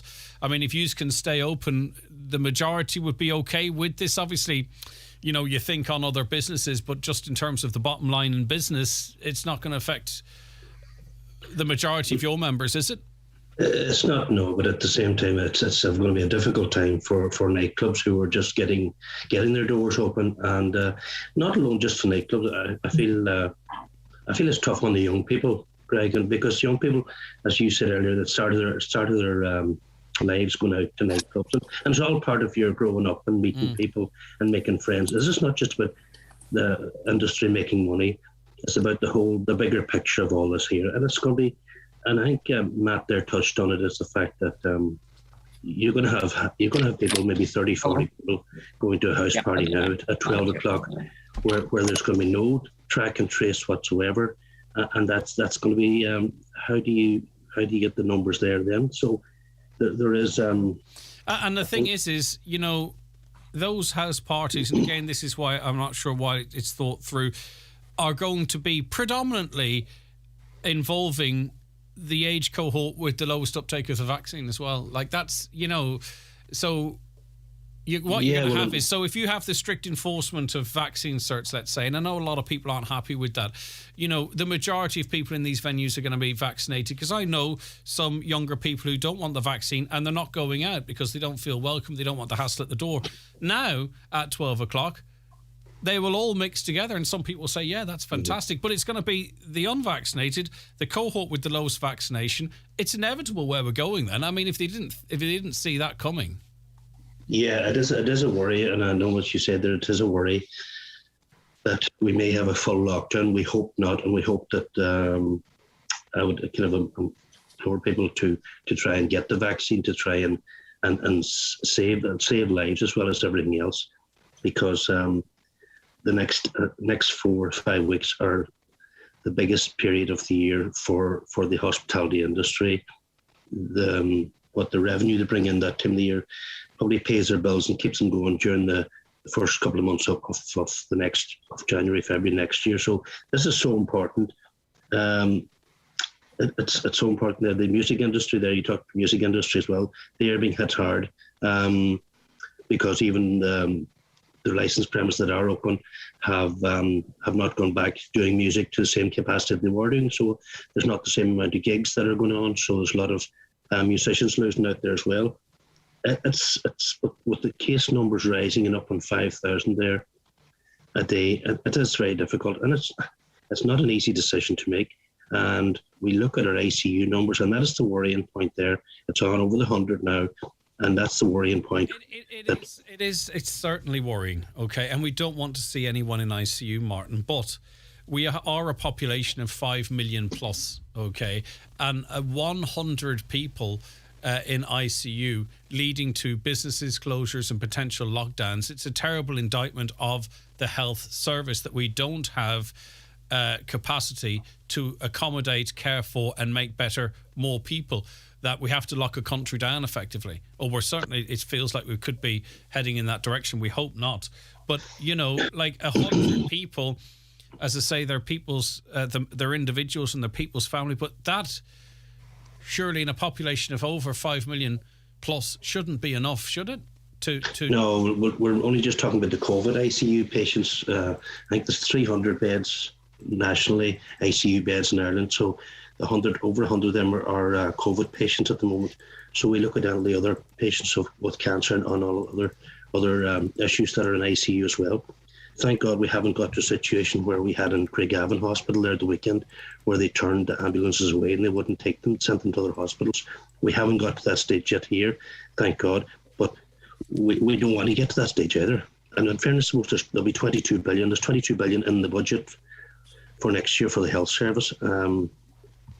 How that's used, that's a big issue as well. Well, it's come to something if you're going to bring in government policy that there could be 22 billion euro of a budget and a plan for an extra 20 ICU beds. It's not a great spend of that money, is it? No, that's to mean like where is all the money going, and that is an issue that's supposed to at the end of the day we come on about the hospitality industry, but that is not, it's not all down to the hospitality industry that is causing the outbreaks of the COVID either. So there's a lot of worrying issues out there. We probably got to look at the antigen testing that is going on in other European countries. Maybe we should roll that out quicker. And well, we can't because there's been very little proprietary work done by government, and people are going to people who are being let go from entertainment industry, so they're going to be unemployed, right? Are going to be expected to pay at moment €8 for an antigen test. Yeah, well, that is. If you went to Derry, go into Boots and Derry, you can walk out with a packet of them for free. Yeah, no, we have. That has to be more money put into that, and we need to look at that, even for to keep our schools open as well and our colleges as well. So we have to look at the bigger picture nationally, and we need to address it. We need to be addressed now. It should have been probably addressed before now, in fact. But okay, we need to keep rolling. We need to roll it out very quickly. All right, to save. to save jobs as well. Yeah, okay. Councillor Martin Harley, Treasurer of the Donegal Vintners Federation, thank you very much for that. As I kind of said at the start of the programme, obviously vaccine passes are going to be required in theatres and cinemas. Mark Doherty is Director of Century Cinema. I'm not sure this is going to have a huge impact across your sector. Is it, Mark? I think a lot of cinema chains were already doing so. I think you could avoid it if you had a capacity or numbers less than 50 and spaced. But your reaction to it, Mark, you're the professional. Well, listen, if that's what we have to do to stay open, that's what we have to do to stay open. We have to look for the COVID passes, so we'll look for the COVID passes.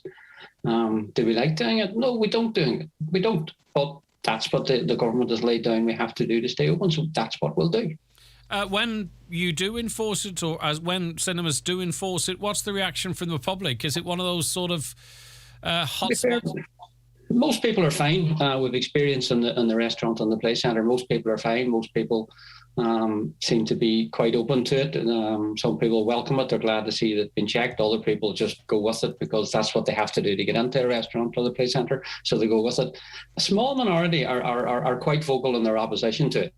And I think they're being quite unfair at the moment because they're putting some of our staff under an awkward position, which I don't think is fair on them. Well, what kind of stuff is being said to your staff? They get quite verbal about it and quite strident in their opinion about, why should they have to produce a COVID cert to get into a restaurant or a play centre. That's not our decision. We have to work within the rules. So, go easy on the staff who's standing there. Most of them are fairly young. Most of them are, they're all being told what to do. They're all being explained the guidelines, and that's what they have to work under. So it's not fair taking your frustration or your annoyance or your disagreement out on them. Yeah, okay. But, I mean, obviously we don't want to see any further restrictions. But this is not one, do you think, will have necessarily a devastating impact on the cinema theatre business? I don't think so, not at the moment anyway, because we were doing random checks. You did have to have a COVID cert to gain admission, and then they were randomly checked. Difference for us is we now have to check every single cert coming through the front door. So that's the only difference for us. All right, listen, thanks for your time, Mark, as always. Cheers, Greg. All right, take care of yourself. All right, that is Mark Doherty, Director of Century Cinemas. So looking across all sectors there. None of us are happy about it. None of us want to be talking about it. None of us want to be speculating about it. None of us want our lives restricted. None of us want our doctors and nurses and consultants and others under so much pressure in our hospital system. We'd wish it all would go away and we could talk about other stuff. But unfortunately, it is there again, dominant in our lives. Today's 9 till noon show is brought to you in association with Ulster Tyres. Get your tyres ready for winter. Call in to Ulster Tyres in Letterkenny and Ballybuffet today. For great fuel deals, contact Gortley Sales and Hire. Large sacks and trailer loads of logs. Also briquettes, coal, kindling and gas with free delivery locally. Contact Gortley Sales and Hire in Letterkenny on 9126276. Christmas is here. It's your turn to host. You want the best for the ones you love most. Aldi quality at prices so small help make this Christmas the most memorable of all. Roadworks award-winning IPA craft beer 500 mils just $1.99. Tato party boxes $3.95. In-store 21st of November. Celebrations Quality Street, Cadbury's Heroes and Rose's chocolate tubs only $3.99. And Victoria biscuits just $4.95. Aldi, make Christmas amazing for everyone. Enjoy alcohol responsibly. Most people say that Donegal is the coolest place on the planet, but up here we know that sometimes it can be the coldest. Charles Bunner & Sons Ballybuffet is the one-stop shop for all your heating needs. We have a huge range of multi-fuel and wood pellet stoves and ranges, spare parts for all major stove and range brands, plumbing and bathroom wear, all at exceptional prices. So visit our showrooms where our friendly and experienced team will be ready to help you. Charles Bunner & Sons Ballybuffet and thestovestore.ie, where you can always do a good deal better. The big Christmas lights switch on in Letterkenny is this Friday the 19th. From 6:30 there's entertainment on the stage at Market Square, treats from businesses along Main Street, the big switch on, and then the arrival of Santa on his sleigh. It's a great evening for all the family this Friday at the Letterkenny Christmas Lights Switch On. See the Shop LK socials for details. Here at Century Complex, the Christmas countdown has begun. We are now taking bookings for Christmas parties, dining, VIP cinema experience, school tours and more. Get in touch with our team on 07491 21976 or check out our website centurycinemas.ie for more information on Century Complex.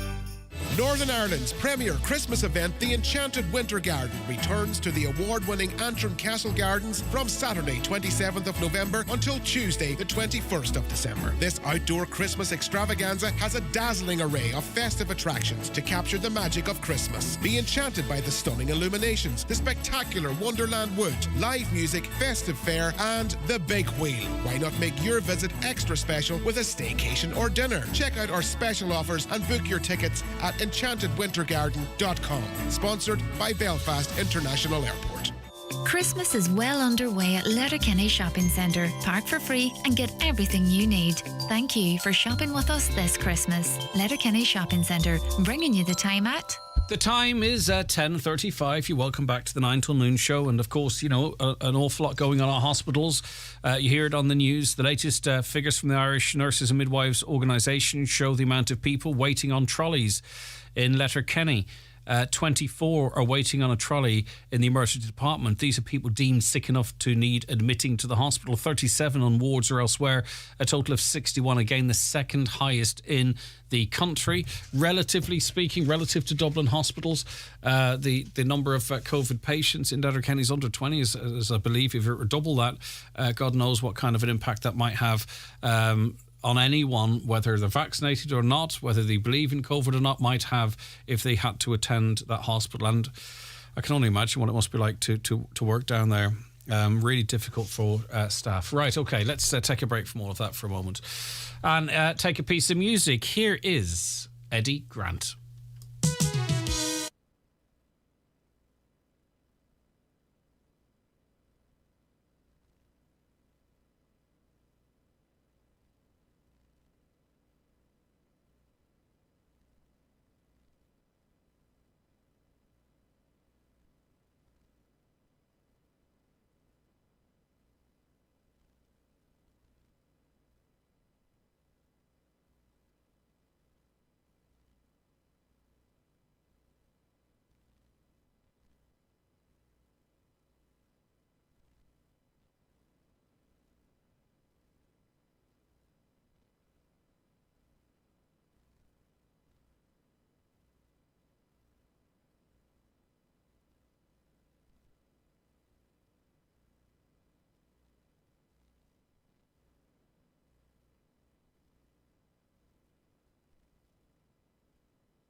Okay, that is the sound of Eddie Grant.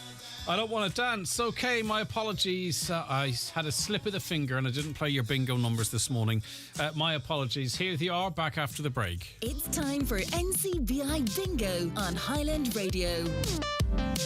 It's Wednesday the 17th of November. You're playing on the blue sheet. The reference number is S8. It's game number 46. The numbers are 54, 89, 68, 7, 15, 37, 82, 34, 26, and finally 64.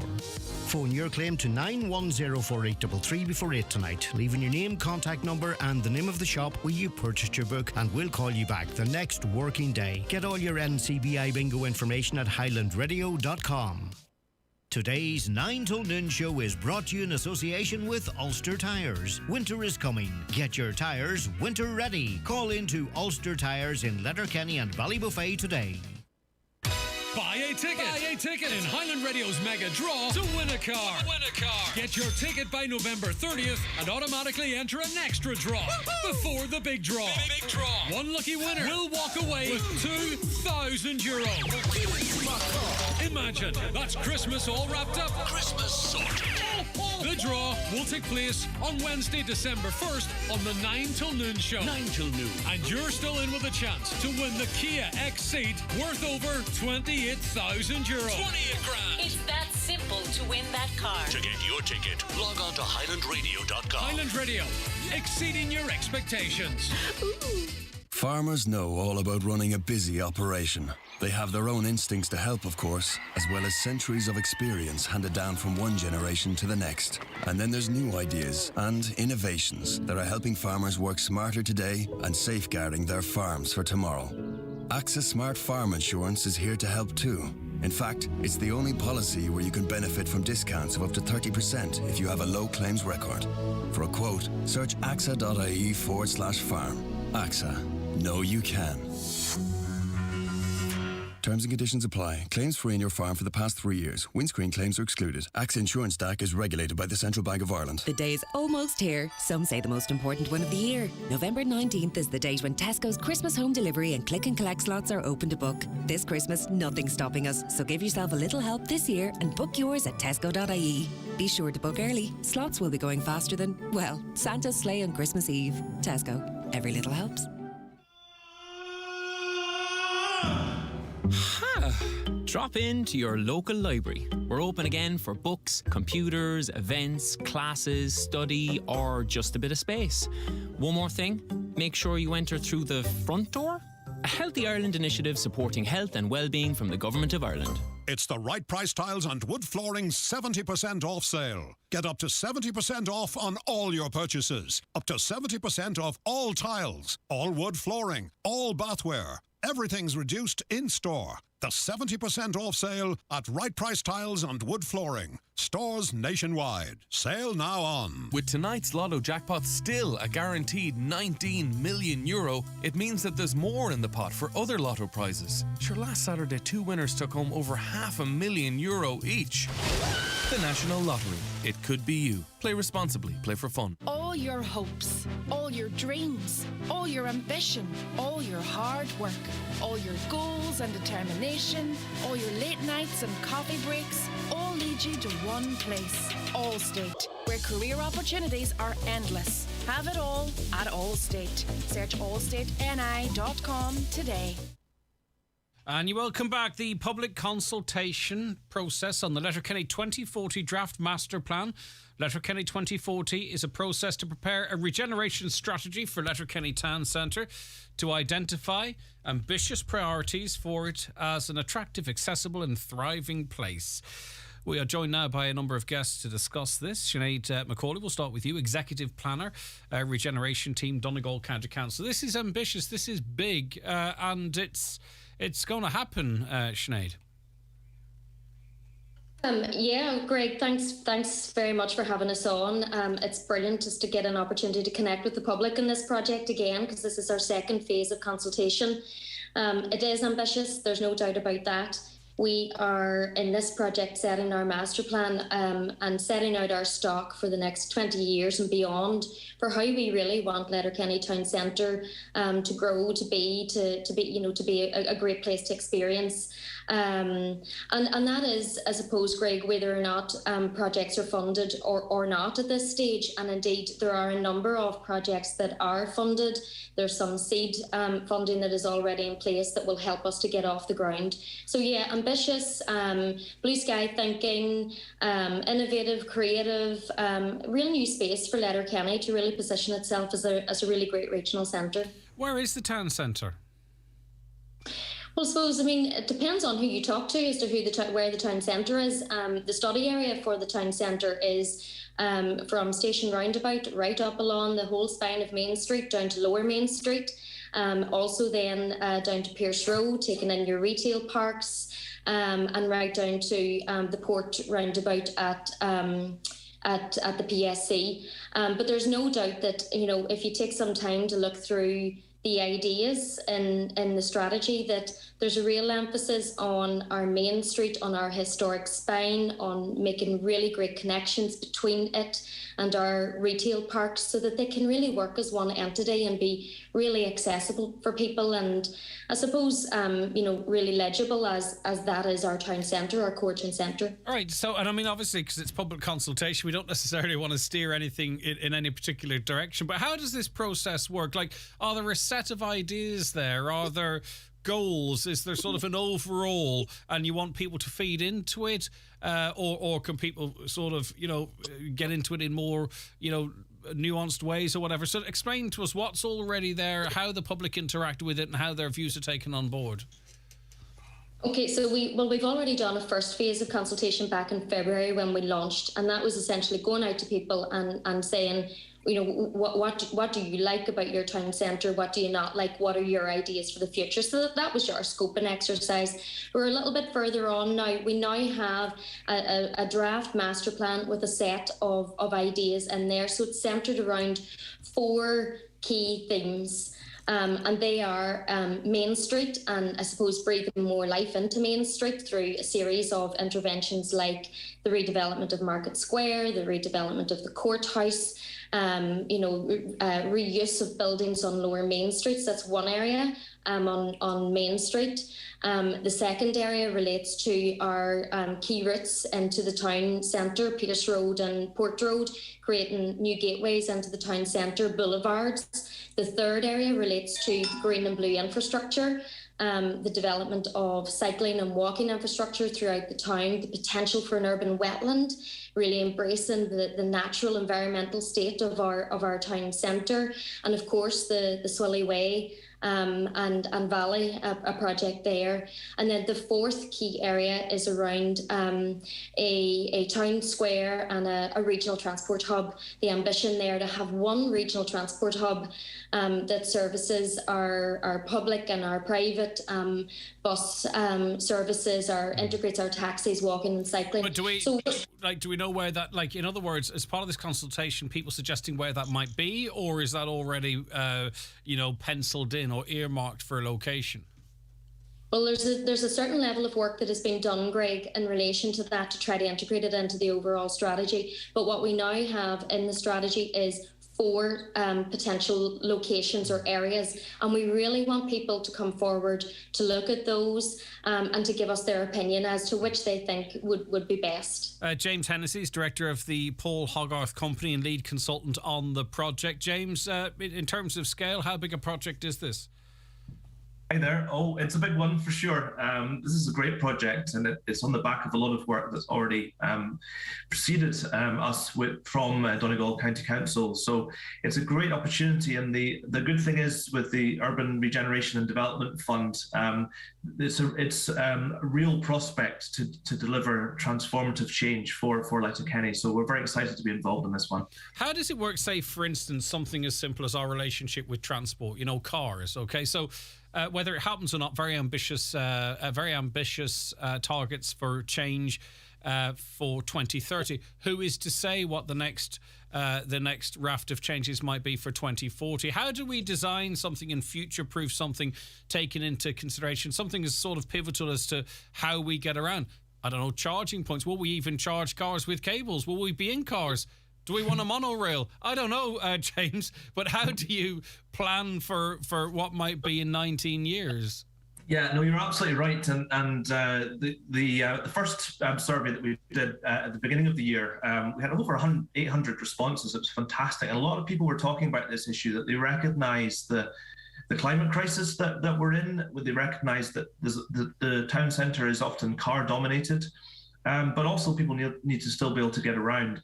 Letterkenny is geographically very spread across a large area and up the hills. So we have to be realistic about how we can transition Letterkenny over time towards public transport, but towards active travel, walking and cycling. But there's no quick fix to that. That's going to have to happen over a number of years, really. So the draft master plan has a lot of proposals in there around public transport, around a better quality pedestrian and cycle experience in the town centre. But we're under no illusion that it's going to take time to transition Letterkenny, like all our big towns and cities, away from being so car dependent. So that's so you have to go at it at sort of bite sizes. Is that it? You know, you don't try and look at really. I mean, obviously you always have the sort of the end game there, but you take it in stages then, and it's a journey. That's right, yeah. I mean, some people have said to us, and we're really interested to hear people's further ideas. Some people would love to see Main Street completely pedestrianised.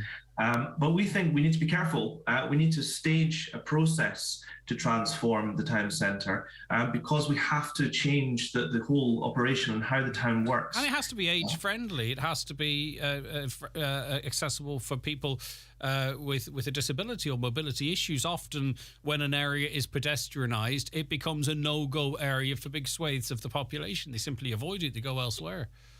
That's right. That can happen. It has to be accessible. So we have to look at a whole series of projects. And I think it's about making the town centre far more, a far better experience for everyone who's on foot and by cycle, particularly when you get down to the Pierce Road around there. Walking around there is very car dominated.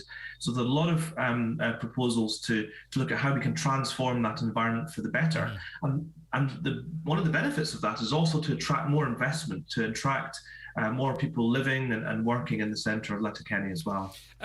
In terms of the scale of this, Sinead, and you know how people might engage with it, it can seem quite overwhelming. What can they talk about? What can they suggest? Because, and I get it, right? This caller's saying, can you ask Sinead, would they not be better off fixing the buildings on the main street first? It looks like it's disgusting with actual trees growing out of some of them.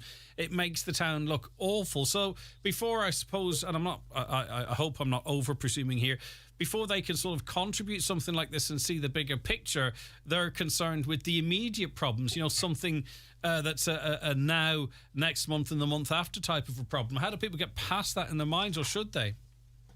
Yeah. Look, and that callers or that email that has come in is really understandable, Greg. We know there are problems there today. We know that there are immediate issues that we have to tackle. So essentially, what we're trying to do is chip away at those problems by two streams of work. One relates to the regeneration strategy, so putting in place that bigger picture, that bigger plan that tells us and guides us over the next 20 years as to how we want to make Letterkenny Town Centre change. But alongside that, we also have a number of initiatives where we've already secured funding to start to tackle those immediate problems. So take, for example, on Lower Main Street, we've been successful in securing funding to actually acquire a number of vacant and derelict buildings. We're going through due diligence in relation to the funding protocols on that at the moment. But that's really important for us to try to bring some key sites on Lower Main Street into local authority ownership through the regeneration strategy. The next process, we will drill down into some design concepts for those sites, and then that allows the council to actually lead on activating change on Lower Main Street. That's the kind of work we're chipping away at alongside the strategy. All right, and Councillor Jimmy Kavanagh will be joining us very shortly. But one more question to you, James. You know, again, about what kind of a future we will live in. How do you factor in, or how do we factor in, say, for instance, the mix between retail and residential? We don't know really how people might shop into the future. How many people will actually work on site versus sort of that blending work experience. Again, how do we plan for that into the future, I wonder? You're absolutely right, and it's an interesting time for towns at the moment. Things are changing very rapidly. As you say, a lot of retail is moving online. People are working from home, but we need to just make our town centres places where people want to be. And I think looking at the residential population of the centre of Letterkenny is a very important one. What would it take to make people want to live in the town centre, in townhouses or apartments, etc.? And where could that happen within the centre? there. What kind of retail can thrive in those conditions? We want people to spend time, to enjoy spending time in Letterkenny. They want to come in. So we need to create the environment that's conducive to that. But of course, we don't have a crystal ball, and we are obviously keeping an eye on the trends in terms of retail. And you presumably set, I don't know, parameters or whatever it might be, that can help generate whatever the town wants it to be, whatever that blend is. That's part of a good plan, isn't it? That it's open enough to accommodate any shifts over a decade or so. Yeah, and I think, working on behalf of the county council, we can focus on the public realm, the public infrastructure, and invest in that. Which then in turn will stimulate investment by the private sector on the various vacant sites and properties that are in the town centre. I mentioned the Cairloch of Letterkenny Milford Municipal District, Councillor Jimmy Kavanagh. Good morning, Councillor. Thanks for joining us. Good morning, Greg. How are you? Good morning, James and Sinead. Yeah, we've talked about this a few times. It is, we are already seeing, some tentative steps. We talked about the market square earlier on. That's ongoing. Presumably in the wider scheme of things, there's other money been allocated for further up the town and what have you. But this is all a bigger plan, setting the town up for where we want it to be, or where you guys want it to be. I'm not from Letterkenny. In 10, 20, 30 years' time. Well, it's a public consultation, Greg. So hopefully it's the way that the people want it to be. And that's what has informed where we're at now with this draft master plan, because we've had a previous consultation early on in the year, and I think there was over 800 responses to that, which was excellent. And we're going back to those people now, I suppose, and saying, well, this is what we come up with based on what you told us previously. So what's your opinion now? And hopefully there'll be equally as good a response this time, Greg, if not more. Yeah, you'd emphasise the importance of that, isn't there's no point sort of looking, well, people can if they want to, look at the project from afar and go, didn't, get involved with it. Have your say now, get in at the start, try and form it, shape it for you, for your children, for your grandchildren. Absolutely, Greg, and you know yourself, there's plenty of opinion out there. There's always plenty on social media and so on. So it's a chance now for people to log onto that website and to give their opinions. And it's based on the 4 areas that Sinead and James have outlined. But there's also chances there to give your own input into things as well at the end of each section. And I would advise people to give their small ideas as well as their big ideas, because small things can make a big difference. And as you've been talking about as well, this is a moving thing that's not set in stone. It's to 2040, and there's going to be many changes along the way, I'm sure. One thing, Greg, that I suppose would be of particular interest to people that you mentioned earlier, but a very good question, where is the town centre? And, if you look at it, as I see it now, there seems to be a bit of a disconnect between the retail park and the main street, and how we develop those linkages, I think, is very important, and how we see the whole thing as one rather than as two. But I suppose if it keeps scaling up the way it's going, the town centre by default will be anything that's sort of there now, and maybe the town grows beyond that, and that sort of old town versus new town, through development and planning will just fade away. But who's to say? Interesting, Jimmy. As always, Sinead McCauley, tell us where people can view what's there already and how they can get involved. Yeah, key place for people to look is the project website, www.letterkenny2040.ie. If you log on there, you'll be able to see a video, a 4-minute video. Won't take long to watch. With a cup of coffee. And I could watch that 4-minute video in 2 minutes, I guarantee you. You're a magician, Greg. I'm only joking. So there's the video there that'll give you that gives a lovely summary for people. If someone wants to look in a wee bit more detail to the consultation panels, you go to the Get Involved tab on the website, and you can actually download the consultation panels. There's then an online survey. We would encourage everybody, whether you look at the video or you look at the consultation panels, please do the survey, because that's your way to feed back to us in terms of your ideas. The consultation period is open until Thursday the 9th of December. And next Thursday, we plan to be in the former Aware shop unit on Main Street there, close to Market Square. The team will be available all day. We'll be there from about 11 until 6:30. It is a drop-in event.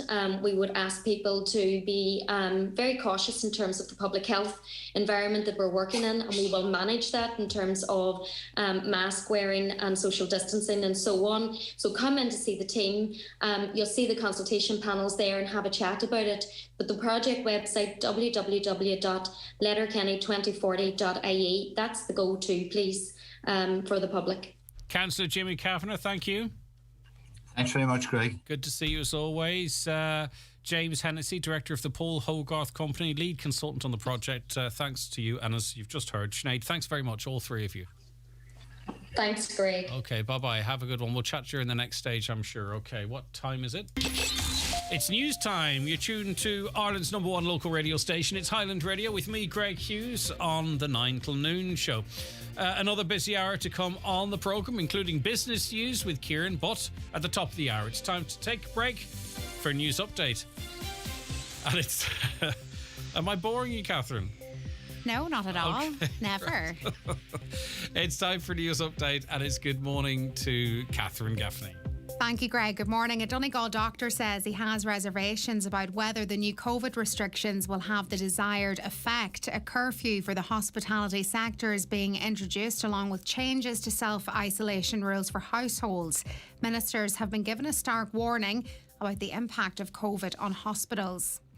Well, the Health Minister says he doesn't believe the pandemic unemployment payment should return despite new COVID restrictions. The hospitality sector has warned of job losses and believes many venues will be forced to close.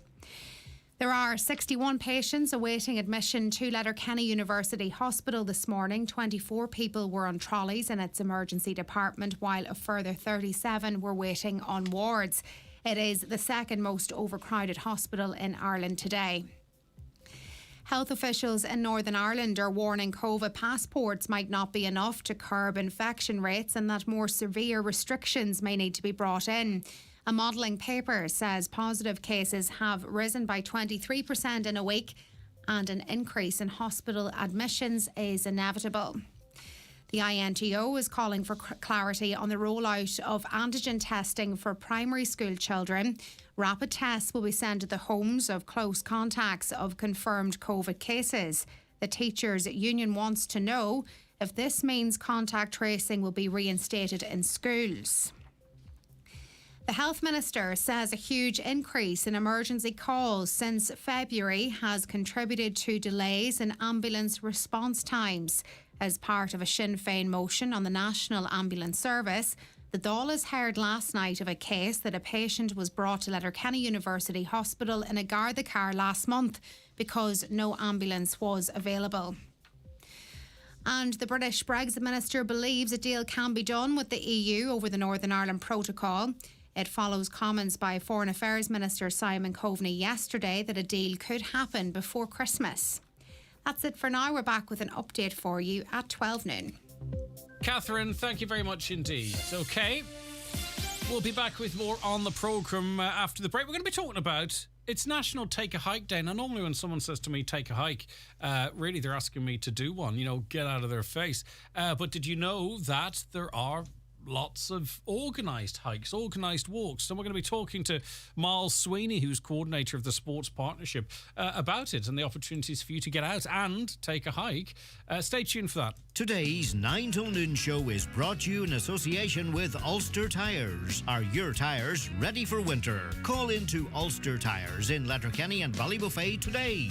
Make Christmas and get ready for guests this festive season at Dunnes Stores. Enjoy favourites like 20 bottle boxes of Heineken and Budweiser, only €14 each. Crowd-pleasing Coca-Cola 10 or 12-pack cans, now just €6 each. And be ready when guests drop in with Jacob's biscuit tins, including USA and afternoon tea, just €8 each. Plus, with our 10 off 50 grocery voucher, you save even more. Dunnes Stores. Make Christmas for everyone. Terms and conditions apply. Voucher can be used on next grocery shop of €50 or more. Voucher excludes alcohol. Please drink sensibly. New this week in Home Store and More. All our Christmas tree lights are half price. Time to get Christmas ready with over 100 different types and colours to choose from. But better hurry, because when all our half-price Christmas tree lights are gone, they're gone. Also, all cookware sets and all bath mats are still half price. But when all our half-price cookware sets and bath mats are gone, they're gone too. So order online before 2 p.m. today for next day delivery, or drop by your local Home Store and More. Home Store and More. A happy home.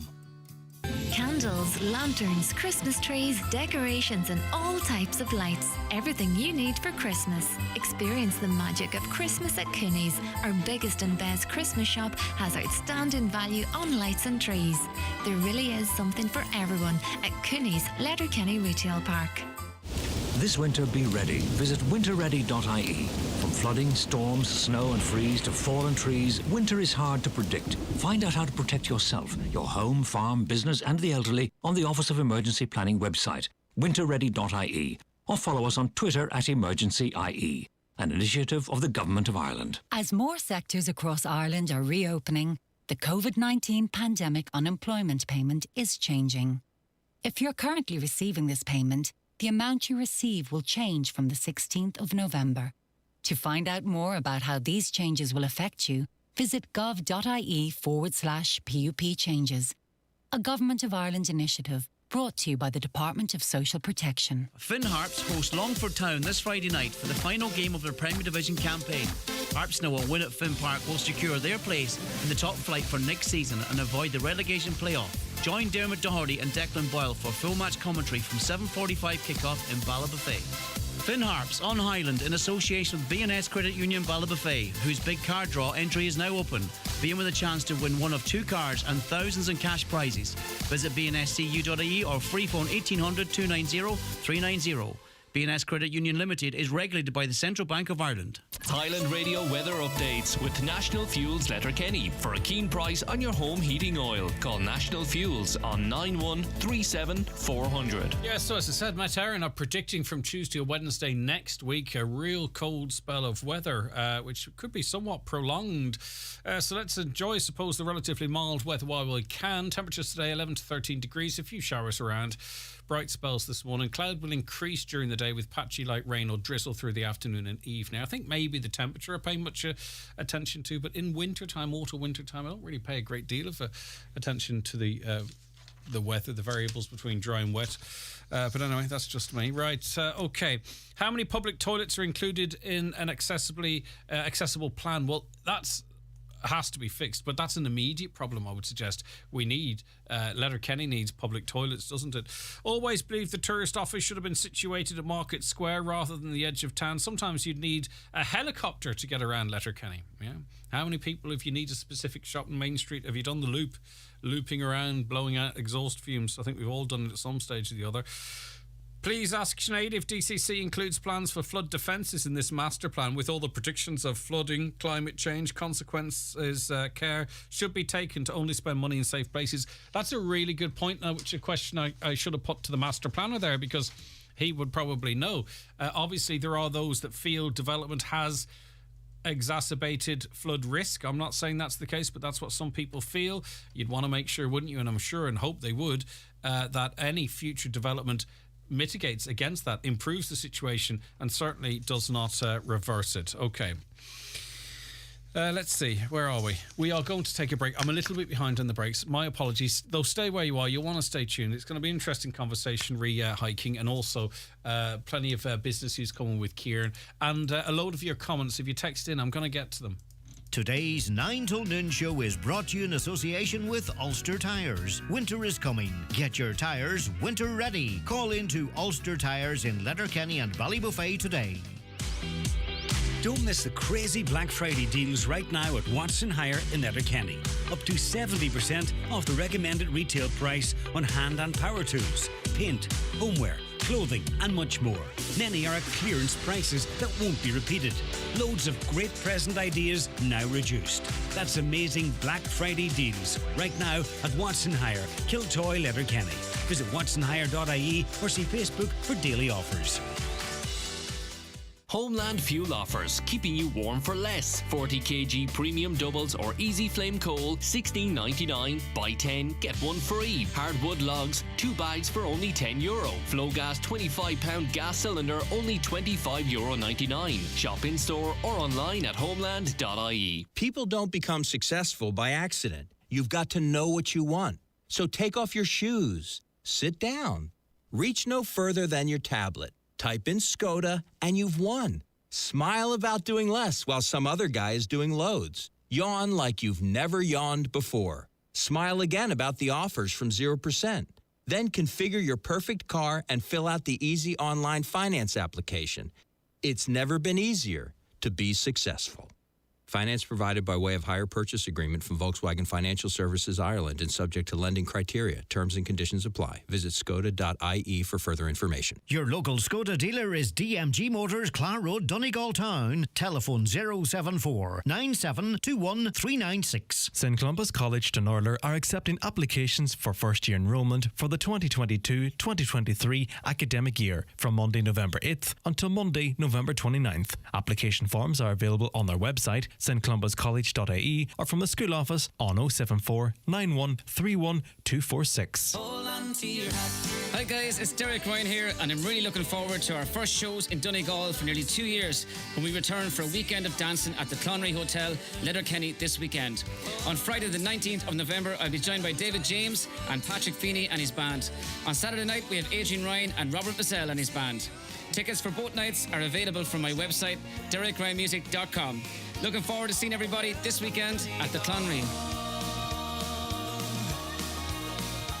With tonight's Lotto jackpot still a guaranteed 19 million euro, it means that there's more in the pot for other Lotto prizes. Sure, last Saturday, 2 winners took home over €500,000 each. The National Lottery. It could be you. Play responsibly. Play for fun. Black Tag Sale now on at Curry's PC World with amazing savings, like save a massive €500 on the LG American-style fridge freezer with water dispenser, now only $999. Save €470 on the Sony 65-inch Smart 4K Ultra HD TV, now just $1,679. And save €80 on the HP 15.6-inch laptop with AMD Ryzen 3 processor, now $449. Get in store or online at currys.ie. All right, you're very welcome back to the programme. Now, did you know that today is National Take a Hike Day? Well, you would have, because I said it just before the ad break. But anyway, Miles Sweeney is coordinator of the Sports Partnership. He joins us on the show now. How are you, Miles? Greg, how are you? Great, it's good to have you with us. Right, hiking. What's the difference between hiking and walking, or hiking and running, or hiking and whatever? Well, I suppose the difference, hiking, I suppose you're looking more at upland and looking more at mountains and looking more at trails and that sort of structure, I suppose, in terms of the activity as such, So it's more looking at that side of stuff rather than just your general walking. Great for your physical health, more so perhaps than walking, because maybe it's slightly more challenging terrain, though there are all options there available. Great for your mental health as well. I mean, that's pretty much broadly accepted now, isn't it, Miles? It is, and it's a real challenge at the minute. Health and well-being is a huge challenge with all ages across society. And I suppose sport and physical activity can play its part in terms of that as well, Greg. And something as simple and as accessible as walking and hiking are obviously a great antidote to supporting mental health in our communities. And sometimes that can be, and it's really hard to escape it, because where the trials and tribulations of the day are in our newspapers, they're on our radio stations, they're switch on the TV, even some of your soap opera. Next thing you know, someone's walking around with a mask on, so you can't escape it on your soaps. And then you might take your phone out and people are talking about all the trials and tribulations of the day, and then you go to bed and you're sitting there and it's going over and over in your head. It's about finding ways for us, Miles, and maybe I should take my own advice here, in giving yourself some head space. Something as simple as that. That's positive for your mental health. Break away from it, or look at what nature has provided for us. Breathe in the air. We do. We have to try and disengage in some way from media, from social media especially, and all of the news. And I suppose in Donegal we are challenged really, up here as well, with the Micah story that's going on around as well as another one. We have Brexit across the road here in terms of the borders. I'm trying to get away from it all. Stop with the layers. But it is so true what you're saying. It is, and some people have so much more. It's a really great point you make, Miles. Now, during the summer, we were all doing a wee bit of exploring and stuff, and there was a few points of interest that I wanted to see to try and get out, and there was signs up on gates saying private property, you can't go here, and that's fine, and I'm not really getting into that. And it could discourage some people. It could have discouraged me. So how can I enjoy, our beautiful surroundings? Are there organised trails? Is there a map where I could go, right, next weekend I might put on the right gear, forget about whatever the weather is, and I can enjoy an established trail? That exists, doesn't it, Miles? That does exist, yeah. And Sport Ireland Outdoors have probably the most dedicated website for that information, and it's broken down county by county as well. So even if you're travelling down through the country, you can still access the trails down there. In Donegal alone, I think we have something around maybe 41 or 42 registered trails with Sport Ireland at the minute. And they're all varying from the Pilgrim Path in Slieve League, which is roughly about 8 kilometres, to shorter, riverside walks, to seaside walks. There's coastal walks. There's even walks out in Tory Island, so there's a whole range of different types of walks that are out there. And I suppose we're very, you talk there about access, and it's important that, in terms of access, that we respect landowners and that as well, that we have that. And if we're going out, that we're doing things in a safe manner. And some of those signs I talk of are probably born of frustration and a lack of respect for the property. I get that. I do think, Greg, we have enough infrastructure in terms of walking infrastructure outside of that alone, in our own communities. And sometimes we just need to sit down as community people and see exactly what's around us in terms of environment, because there's a whole lot of them out there. So these trails we talk of, some people might be starting out. They vary in terms of of level of difficulty and that type of stuff, don't they? All that information is there. Yeah, the information is there in terms of the distance, how, whether they're moderate or a more difficult type terrain. So it's important that people, and it's the same with like any physical activity. If you're going out, plan it properly, understand exactly where you're going, the distance of the trail, how long it'll take you, what you'll need in terms of footwear and clothing, etc., so that you're going out and you're going out to enjoy it. And if you're somebody that's new to trails, I would say start low, start on a flat surface first of all, build it up accordingly, and then maybe come the summer of next year, have a go then at some of the more difficult trails or whatever. Because don't bite off more than you can chew, as such. And you're also gauging your improvement in stability or physical. Yeah, your fitness level, your body.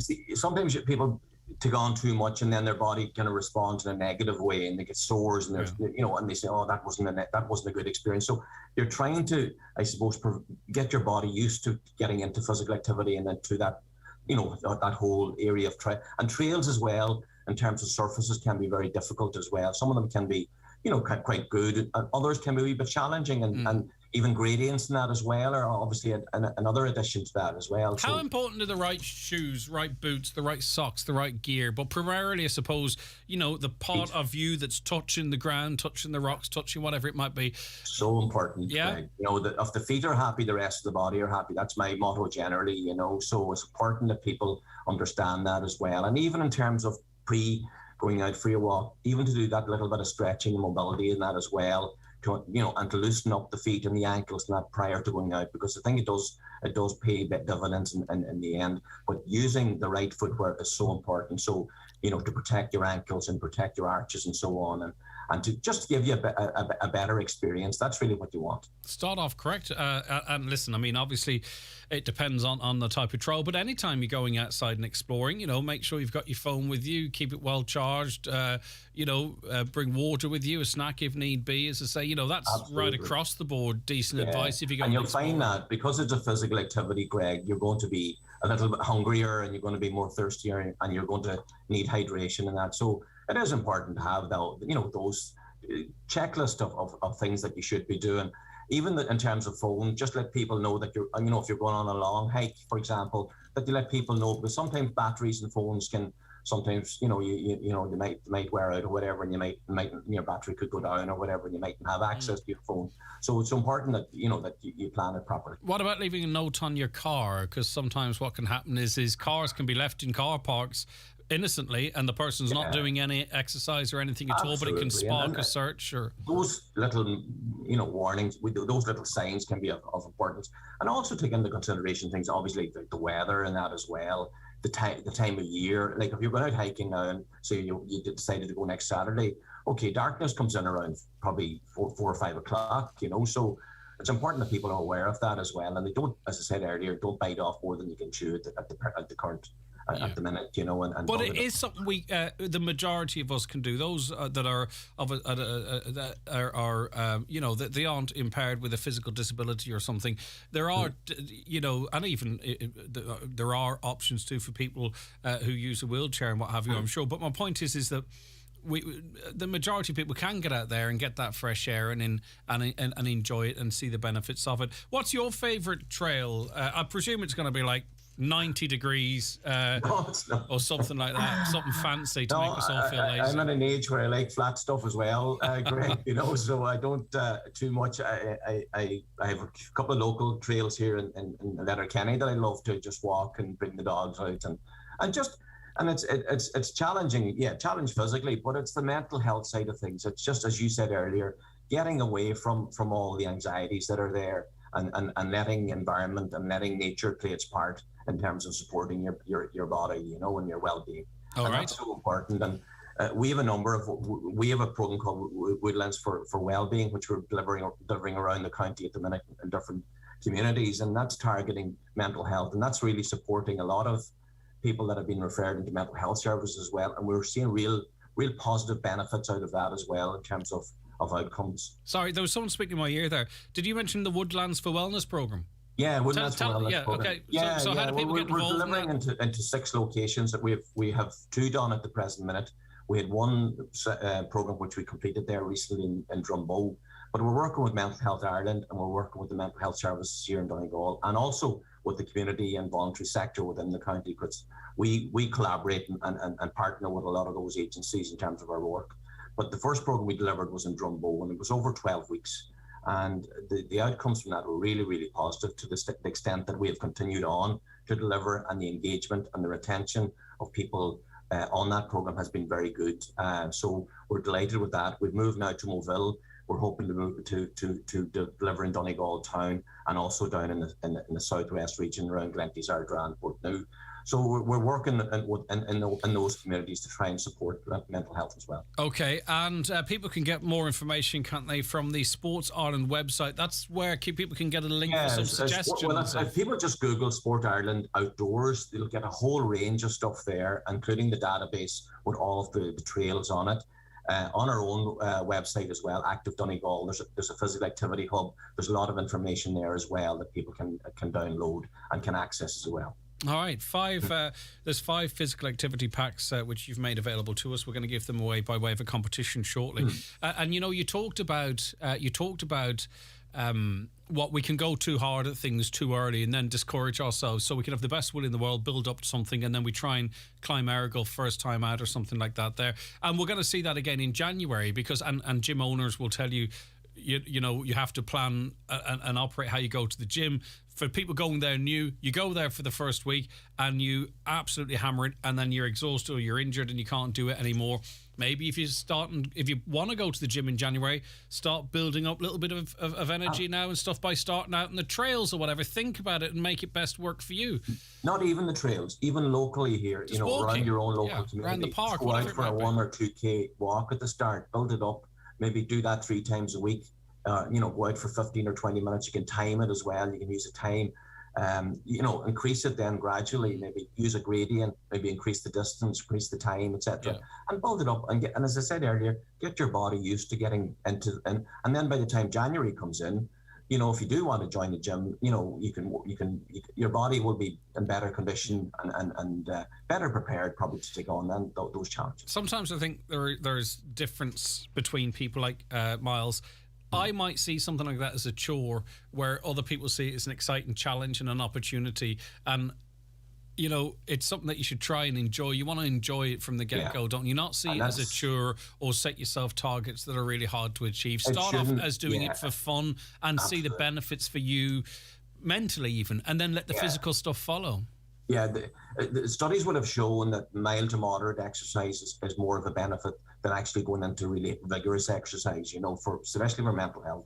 So keeping it low levels is exactly what we're saying, is maintain that level where you're not overexerting as well, and tie it into being part of your daily or your weekly your lifestyle as such, so it becomes natural and normal to people.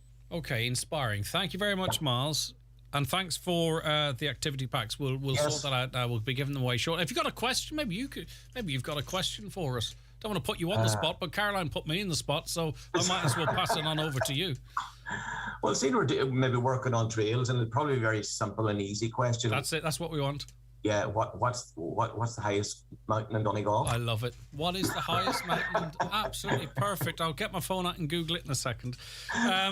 Text in the highest mountain in Donegal to 086 60 25 000 or WhatsApp, and we'll pick out 5 winners, and they'll each receive a physical activity pack. Thanks for getting me out of that hole. Thanks for your help, and thanks for the chat. Lovely stuff, Miles. Okay, thanks. Take care of yourself, Miles Sweeney there. 086 60 25 000, text to WhatsApp. We have 5 physical activity packs thanks to the Sports Partnership Programme as part of National Take a Hike Day, which is today. Text or WhatsApp 086 60 25 000. What's the highest mountain in Donegal, I beg your pardon? And to keep it time sensitive, we'll take this break and close the lines after it. Today's 9 till noon show is brought to you in association with Ulster Tyres. Are your tyres ready for winter? Call into Ulster Tyres in Letterkenny and Ballybuffet today. At ESB Networks, we're connecting Ireland to a clean electric future. And as part of the National Smart Metering Programme, we're now installing smart electricity meters in your area. Your new smart meter will reduce the need for estimated bills, help you to manage your electricity usage more efficiently, and enable you to access smart electricity products and services. We'll contact you before your meter is installed. Find out more at esbnetworks.ie/smartmeter. At Christmas, it always feels so much better to give than to get. The best gift you can give this year is a vaccine to the most vulnerable people on our planet. To give a vaccine now, please go to unicef.ie, because it's not over for anyone until it's over for everyone. Let's give COVID the jab this Christmas. Oh, my favourite. That's Miss Murphy. She's just opened her M&S app and seen that she's got a little treat just for being a loyal M&S customer. Not only that, but every time she shops with Sparks, she's in with a chance to get her entire shop for free. Yum! Nut. You've got some sugar around your mouth? There. No, just there. Yeah, now you're good. Sparks, the new reward scheme from M&S. Good things happen every time you shop. Join today in the M&S app. Terms, conditions and exclusions apply. For details, see marksandspencer.ie. From Mallinhead to Hookhead and all points in between, Ireland's makers have been creating beautiful gifts that will show everyone you love that you care. To discover Irish craft gifts near you, visit madelocal.ie. Supported by Design and Crafts Council Ireland. At Cooney's, we have quality suites, chairs, tables, beds and mattresses, all at fantastic value. If you see it, you can buy it and we will deliver to your door in time for Christmas. Call into Cooney's at Letterkenny Retail Park. Live music and entertainment is back at the Alley Theatre Strabane with the Dubliners Show, Conall Gallen, Sorry for Your Loss, Cash Returns, The Johnny and June Story, The Christmas Country with the Stars Show and Strabane Chamber Choir. For more information and tickets, alley-theatre.com or follow our socials. At Letterkenny Shopping Centre, we're already dreaming about the festive season, so why not make a start? Park for free and enjoy your Christmas shopping this year. Letterkenny Shopping Centre, bringing you the time at... It is 11:27. The scenes out through the window of the studio as people scramble around to try and find out what the highest mountain in Donegal is. Everyone thinks they know, but aren't prepared to commit to the answer. We know the answer, of course. Google, Caroline. Okay, the lines are closed now. Okay, thanks to all of you who entered. We'll announce the winners shortly. Listen, we were talking about trails and going out and enjoying our environment, and it's fantastic and it's a beautiful thing to do, but my word, some people don't respect that environment. They make an absolute mess of it. John Duffy joins us. John, thanks for the call. Okay, right. Right, the focus here is Bonagee, the Bonagee area in Letterkenny. What if you see? I saw the video, but we've brought you on to explain the visuals to us, John. Well, as you can see there, that's an open piece of ground. This belongs to the hotel down below us, the Clannery Hotel. It's not fenced off. People just dump willy-nilly. And I don't mind them. I was told one time by the county council that it's not an offence to dump grass. That's not considered dumping. That's okay, fair enough. The grass will rot onto the ground and it'll go away. But the stuff that's there now won't rot. It's plastic. It's plastic drums. There's a bit of a suite of furniture there, and there's a very near lorry load of rotten chipboard. So maybe, are you thinking that people may be renovating a property or something, are loading up, driving there and just dumping it, for example? Yeah, exactly. That's exactly what happened. How are they accessing it? Well, they can access it. They used to come over past my house and turn down to the right down there, but any time I saw a trailer go down or a van go down, I would keep an eye out, and if they were dumping, I would go down and tell them to try and stop it, John, did we speak about this a couple of years ago? We did, yes. So that, yeah, I remember your voice. So this has been ongoing. This is not something that started happening recently. Oh, no. This has been ongoing for more than 2 years. But yeah, and this is 500 yards from my front door, and there's a lady across the road, and it's 200 yards from her back door. It's just not right. What do the council tell you when you contact them? You go through, they tell you that they'll put it up on their website and it'll get through to somebody and somebody will come out. It's been reported 4 or 5 times, but the council have done absolutely nothing. Can this area be fenced off, chained off, like a gate? Of course it can, yes. Of course that would put an end to it then? It would. Right, okay. Well, listen, we'll make inquiries, John. It's right next to your house. It's been ongoing for ages. You've raised this with us before, as I mentioned, and we'll get an answer to see what the story is. You saw the video yourself. Yeah, it's there for all to see. We might stick it up on the social media later so everyone knows that you're not talking about a bin wrapper here. This is extensive dumping. All right, John, leave it with us. Thanks very much. Greg, thank you very much. All right, take care, John. Stay safe. Thank you very much indeed. Now, sad news, really, because we thought we were all moving in the right direction. And thankfully, all the Letterkenny businesses are all open, all have their Christmas offers, all safely, all following guidelines. But really what was to kick off the Christmas period in earnest was the switching on of the Christmas lights in Letterkenny. It was going to be a public switch on this Friday, but unfortunately a tough decision has had to be made. Tony Forrester is CEO of Letterkenny Chamber and joins us now. Tony, regrettably, a meeting this morning, was it, decided that this can't go ahead really as a public event? Yeah, we had a meeting. We had a bit of a meeting yesterday and a bit of a meeting this morning, and basically we just agreed together that we felt we couldn't ask people to come out on Friday night. It's a big event in Letterkenny. We would have had over 1,000 people at it in a normal year. And we had planned extra music this year and different things and a road closure and everything. But the numbers are very high. The government are giving out, obviously, it's not their fault, but they're giving out signs of please don't socialise too much. So we felt it was just to protect our families. Yeah. And to be able for them to feel safe at Christmas as well. I mean, so people are going to be listening at Tony, and they're going to be saying, "Look, I was at a football match at the weekend, and there was hundreds of people there, and it was outside, and that's okay and it's safe. Why can't I go to the lights?" And I understand that, but I suppose all it would take is one outbreak, one situation. A week later, huge pressure on the hospital, and everyone would look towards this event, and it's just. Not something really, I suppose, a gamble that you can take. We don't feel it is. And we're erring on the side of caution. Nobody has told us we can't do this, but we're just erring on the side of caution at this stage. And I suppose our messages are all going to be wear a mask, keep your distance. But it's very hard when children are out and, Santa's coming down the street. They get very excited. So we're really, really disappointed that we've had to do this.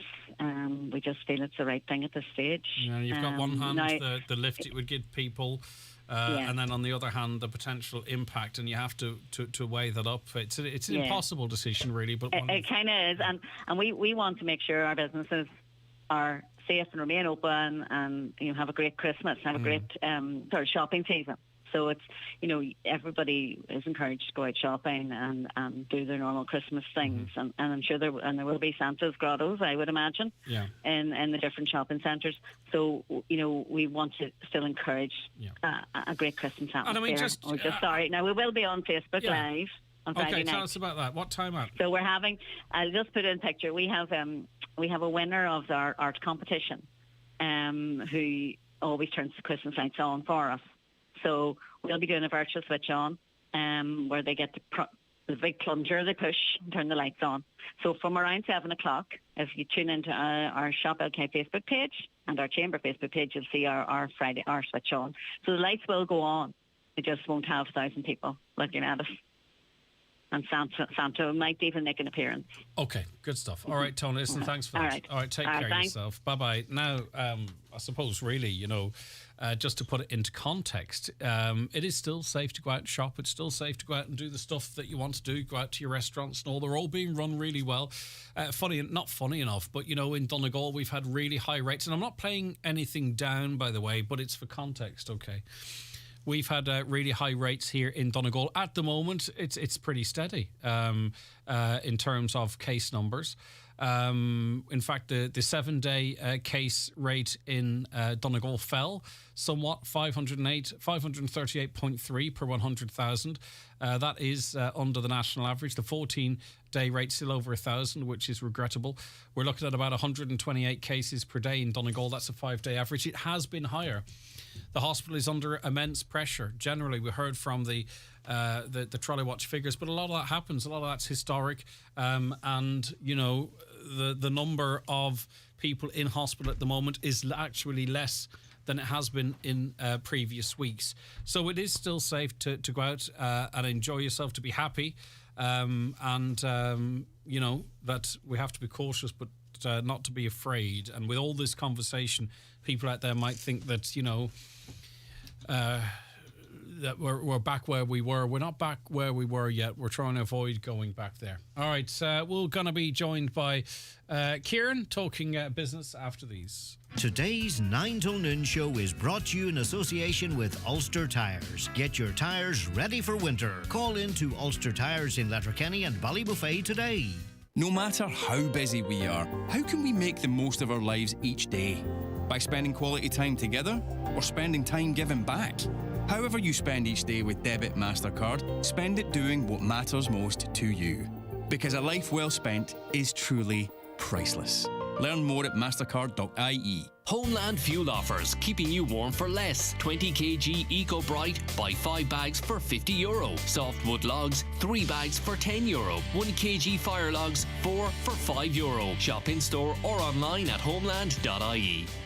Live music and entertainment is back at the Alley Theatre Strabane with the Dubliners Show, Conall Gallen, Sorry for Your Loss, Cash Returns, The Johnny and June Story, The Christmas Country with the Stars Show, and Strabane Chamber Choir. For more information and tickets, alley-theatre.com or follow our socials. He's the sales director, finance director, HR director, and looks after IT, all without a single spark flying. Meet Sean, electrician and Citroen van driver. A great van is like Sean. It can do it all. Like the Citroen Berlingo, Dispatch and Relay. All come with multiple load volume and payload options, 3 front seats, steel bulkhead, twin airbags and Bluetooth as standard. The Citroen van range. Like you, they do it all. For more, see citroen.ie. Citroen. Your local Citroen dealer is Highland Motors, Mountain Top, Letterkenny. McGinley Furniture's new showroom in Letterkenny now has more of everything. More suites, beds, dining room and occasional furniture. Also more rugs, mirrors and lamps. All available for immediate delivery. And with extra space, there's also more new stock on display. For a beautiful addition to your home. There's more than ever to choose from at McGinley's Furniture on the Joe Boner Link Road, Letterkenny, and at mcginleysfurniture.com. Check out the new autumn-winter range of men's and ladies' diesel clothing at Meehan's Off Rafo. Men's shirts and polo shirts up to 5XL. Men's jeans 2 for €55. Men's tops 2 for €40. At Meehan's Off Rafo. Christmas Club now open. Business Matters in association with the LYIT Faculty of Business. Do you want to learn how to tap into unprecedented opportunities in the food and drink industry? Then join our higher diploma in Food Product Innovation and Enterprise. This course is 100% online and co-funded by Donegal Local Enterprise Office. Visit lyit.ie for more information. Okay, you're welcome back to the 9 till noon show. And it is, as you've just heard from that sting there, time for Business Matters. We welcome into studio Kieran O'Donnell. Hi, Kieran. Good morning, Greg. How are you keeping? I'm good, and yourself? I'm doing fantastic. Thank you very much indeed. Right, we'll be talking about what's coming up on the podcast very shortly. But let's discuss a bit of news, and big news, good news, sorry, for a Dunlow group. Indeed, and Hallamore and Cloughan-Lee CLG in Dunlow will receive €10,000 from the St Patrick's Festival TikTok Creative Fund, and that's to refurbish and renovate their local community hall to become an arts and culture venue. The Dunlow Group, which is a not-for-profit organisation, is one of 10 community and charity organisations throughout Ireland to be allocated funding through the TikTok initiative. So that's actually what money come from the TikTok? Yep. Oh, that's interesting. So, but this arts and culture venue, obviously, that's good news there. So it's a good starting point for them, and hopefully it can take legs and develop from there. All right. It's like more funding for another Donegal firm, for a Donegal firm, sorry, Kieran. Yeah, Donegal-based data technology company Content Llama has secured €2.5 million in fundraising to further expand its presence globally and broaden its reach to potential customers. So this funding round was led by Elkstone Partners and the Western Development Commission. The company, which is co-founded by Jolene Looney and Karina Kelly, said it expects that up to 20 new positions will be created in the next 12 months. And these new jobs will include roles in product engineering, customer success and business development. All right, a national award for the council. Yeah, Donegal County Council have won the ESRA Ireland 2021 Community Engagement Award. So this award recognises excellence in gathering data and performing spatial analysis to share with communities of interest. Right, our next bit of news is good news actually, and a real nice honour for George Boland, and well deserved. Everyone would agree, of course. Very much. The busy roundabout just beside us here, Greg, at the mountain top, was officially named the George Bowl roundabout at a ceremony on Monday. The well-known businessman who set up Pinehill Industrial Estate here at the mountain top as one of Letterkenny's most popular and respected citizens, and he's also known for his generosity and support to local businesses. So big day for George and his family, and congratulations to George. Yeah, big year for the motor insurance companies. They're raking it in. Big year for the companies. Yeah, motor insurance companies have been accused of exploiting the pandemic to drive up their profits. Insurers saw their profits jump to a 10-year high in 2020 to €163 million, and that's at a time, Greg, when most people were forced, as we know, to stay off the roads due to lockdowns. So the latest central bank report into the motor insurance market shows premiums fell, yet the rise in profits was still higher. And central bank statisticians have referred to the industry as nearing the peak of profitability. It's nice for them, isn't it? That means they'll get as much as they can out of me and you, Greg. Yeah. Now, we put it out yesterday because we have seen, I think, 7% decrease in premiums in 2019 or 2020, and 8% so far this year, 15%. And I kind of scoffed at that a little bit. And then people were texting in some of the savings they were making, and a lot of people seeing their premiums go down. And I suppose, we highlight when premiums are going up, so I suppose we have to touch on when they're going down. I just wonder, these vouchers and stuff that they gave away, I wonder how many people redeemed them. I know the company I was with, it was for a supermarket and you had to print it off and then you had to take it in and you got 50 quid off or something or other. I'm not going to lie to you.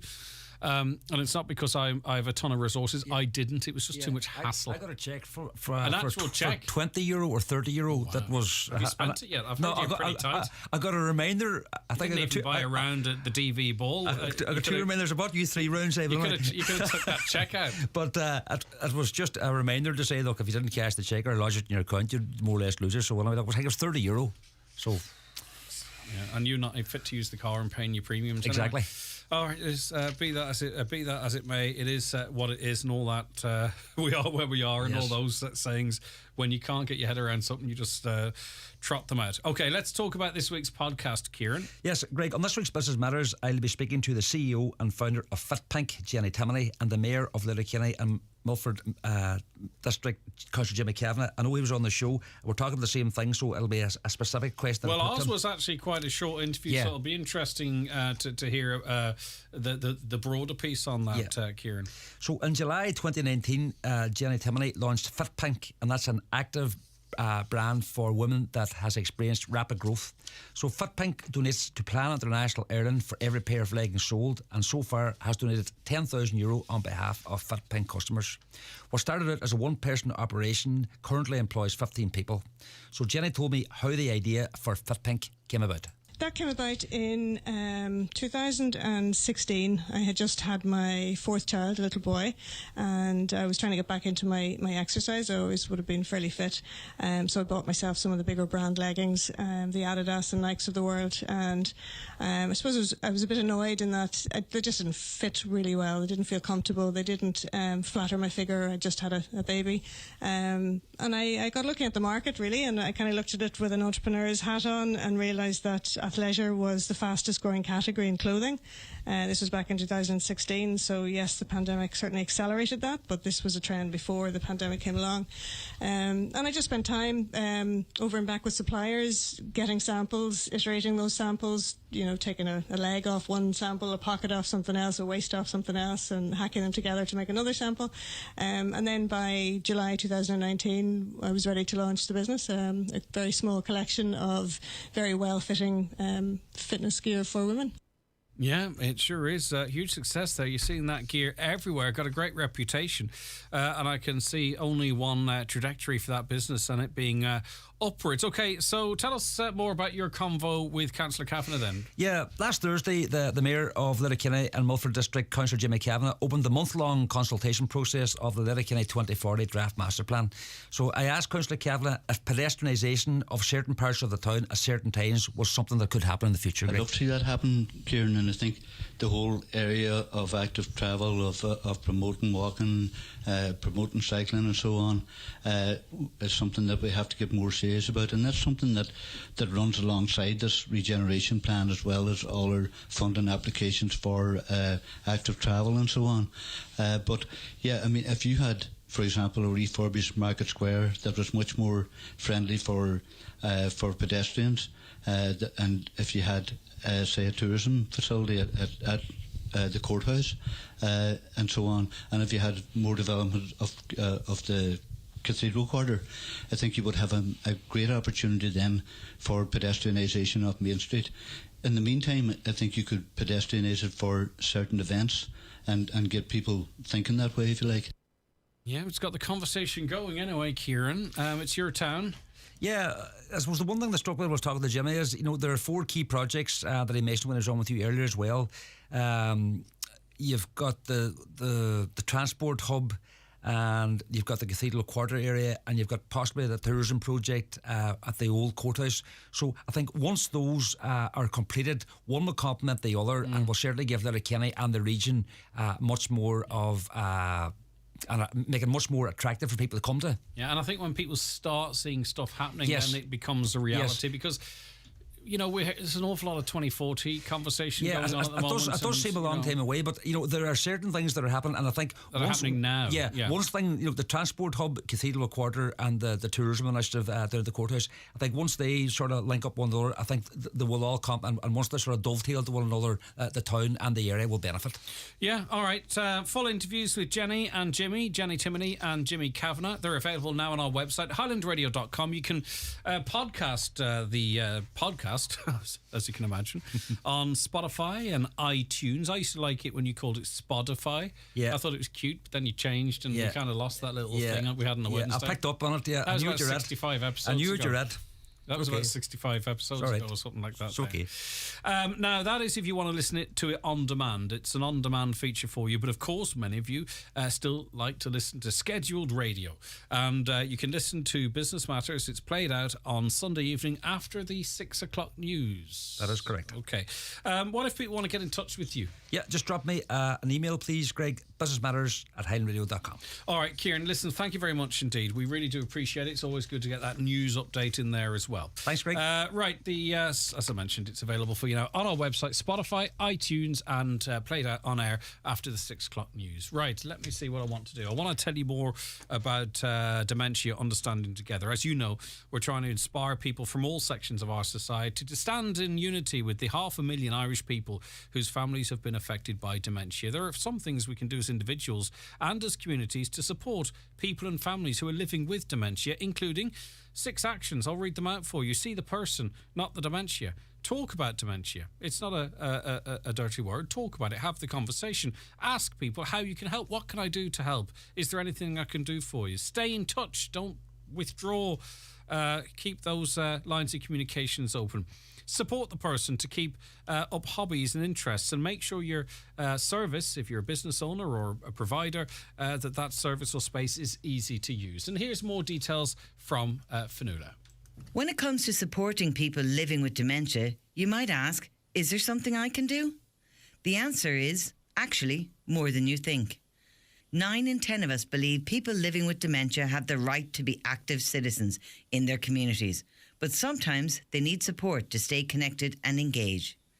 It starts with understanding that everyone with dementia has a different experience. So talk to them and their family. Ask how they are and how you can help. Look around your community. Is your social or sports club welcoming people with dementia? Is your shop accessible? And are spaces and amenities easy to use? It is so often the small things that make the big difference. By being that one person who asks, what can I do? You're making that difference. Free phone 1-800-341-341 or visit understandtogether.ie. From the HSE in partnership with the Alzheimer's Society of Ireland and Age Friendly Ireland. Today's 9 till noon show is brought to you in association with Ulster Tyres. Winter is coming. Get your tyres winter ready. Call in to Ulster Tyres in Letterkenny and Ballybuffet today. Buy a ticket. Buy a ticket in Highland Radio's mega draw to win a car. Get your ticket by November 30th and automatically enter an extra draw before the big draw. Big draw. One lucky winner will walk away with €2,000. Imagine, that's Christmas all wrapped up. Christmas sorted. The draw will take place on Wednesday, December 1st on the 9 till noon show. 9 till noon. And you're still in with a chance to win the Kia X-Ceed worth over €28,000. 28 grand. It's that simple to win that car. To get your ticket, log on to highlandradio.com. Highland Radio, exceeding your expectations. If you've got magic moments or great memories captured on your smartphone, bring your photos to life with McGee's Chemist. Just download their new photo app called McGee's Photo Prints in the Play Store for Android phones and the iOS Store for iPhones. You can also order online at onlinephotoprinting.ie with your photos then delivered direct to your door. Preserve your memories today with McGee's Chemist Letterkenny, where the best costs less. For all your training needs, Northwest Forestry Services Training Department Ballybuffet offer a wide range of courses from training bodies such as NPTC City and Guilds, QQI, LADRA and ABA International. Courses include all land-based services such as chainsaw, tree climbing and rescue, pesticides, working in heights and ATV training. Other courses offered include first aid responder, manual handling and building safety, to name but a few. For a full list of training courses and availability, contact Northwest Forestry Services Ballybuffet on 074 9132033. Candles, lanterns, Christmas trees, decorations and all types of lights. Everything you need for Christmas. Experience the magic of Christmas at Cooney's. Our biggest and best Christmas shop has outstanding value on lights and trees. There really is something for everyone at Cooney's Letterkenny Retail Park. The big Christmas lights switch on in Letterkenny is this Friday, the 19th.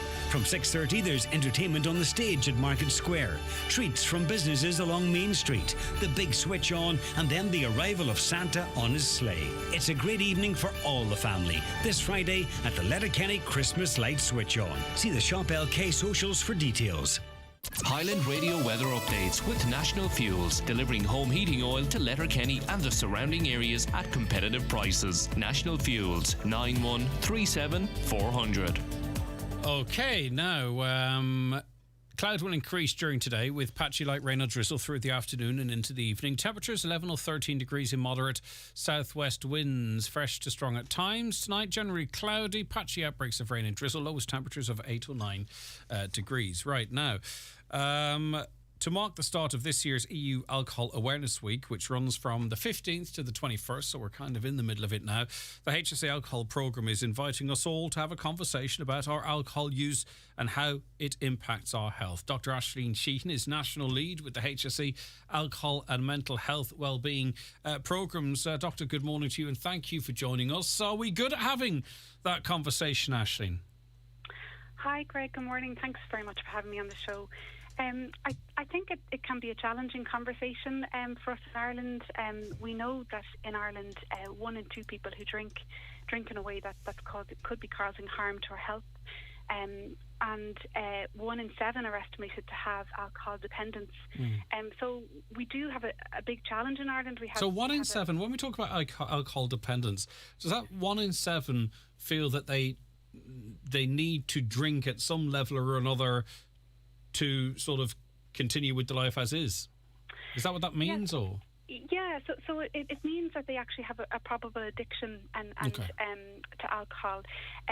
But I think as part of Alcohol Awareness Week this week, we really want to raise awareness around the wide range of harm that alcohol can cause to our health, so that people can make informed decisions about their alcohol use. So we know that heavy alcohol use can cause a range of problems and healthcare conditions, but we're also learning more and more about how even low amounts of alcohol use can be harmful to our health, including causing cancer, and a whole range of other problems. And this year we're really trying to highlight the impact of alcohol on the brain and our immune system. And I think the immune system, I suppose, is something that we have become very conscious of during COVID-19. And we know that alcohol actually can disrupt the immune pathways in our bodies, leading to infections, making us at greater risk of getting infections, diseases, and impairing our recovery from trauma. And then in relation to the brain, there's some really new recent research coming out showing how even low amounts of alcohol can have widespread effects to the white matter of our brain. And really the message, I suppose, is that no alcohol use is the best for our brain health and for our health more generally. Yeah, okay. Now, there is a webinar. It's a free webinar tomorrow. It's on the 18th of November. It's at 3 p.m. Who are you inviting to attend, Aisling? So more than welcome for anybody who's interested in learning more about this topic. We'd be delighted for everyone to attend, and you can sign up. Hopefully you might be able to share a link. Yeah, I was going to say, it's quite a funky URL, which I'm not going to read out. Sure. But we will link it. Is it on the HSE website, or is there anywhere where people can go on and just click that link? You can see, well, if you're on social media, you can have a look at the HSE Twitter account, or we have the HSE Health and Wellbeing Twitter account as well. And it's there, and we'll share that out. It's a Zoom link, and you can register there and just log in then and watch from 3 p.m. Okay. Listen, thanks very much for your time, Aisling. It was short, but very much to the point, and we appreciate it greatly. Anything you want to add just before we wrap up? I suppose just one thing, Greg, just to mention, we have a HSE Drug and Alcohol helpline. If anybody would like some confidential information or support, that they can ring. We have a free phone number. It's 1800 459 459. That's 1800 459 459. Or they can email helpline@hse.ie. All right. Thanks, Aisling. Lovely. Take care. Bye-bye. That's Dr. Aisling Sheehan, their National Lead with the HSE Alcohol and Mental Health and Wellbeing Programmes. That's where we have to leave it on the show today. Thank you to all of you who listened to the program.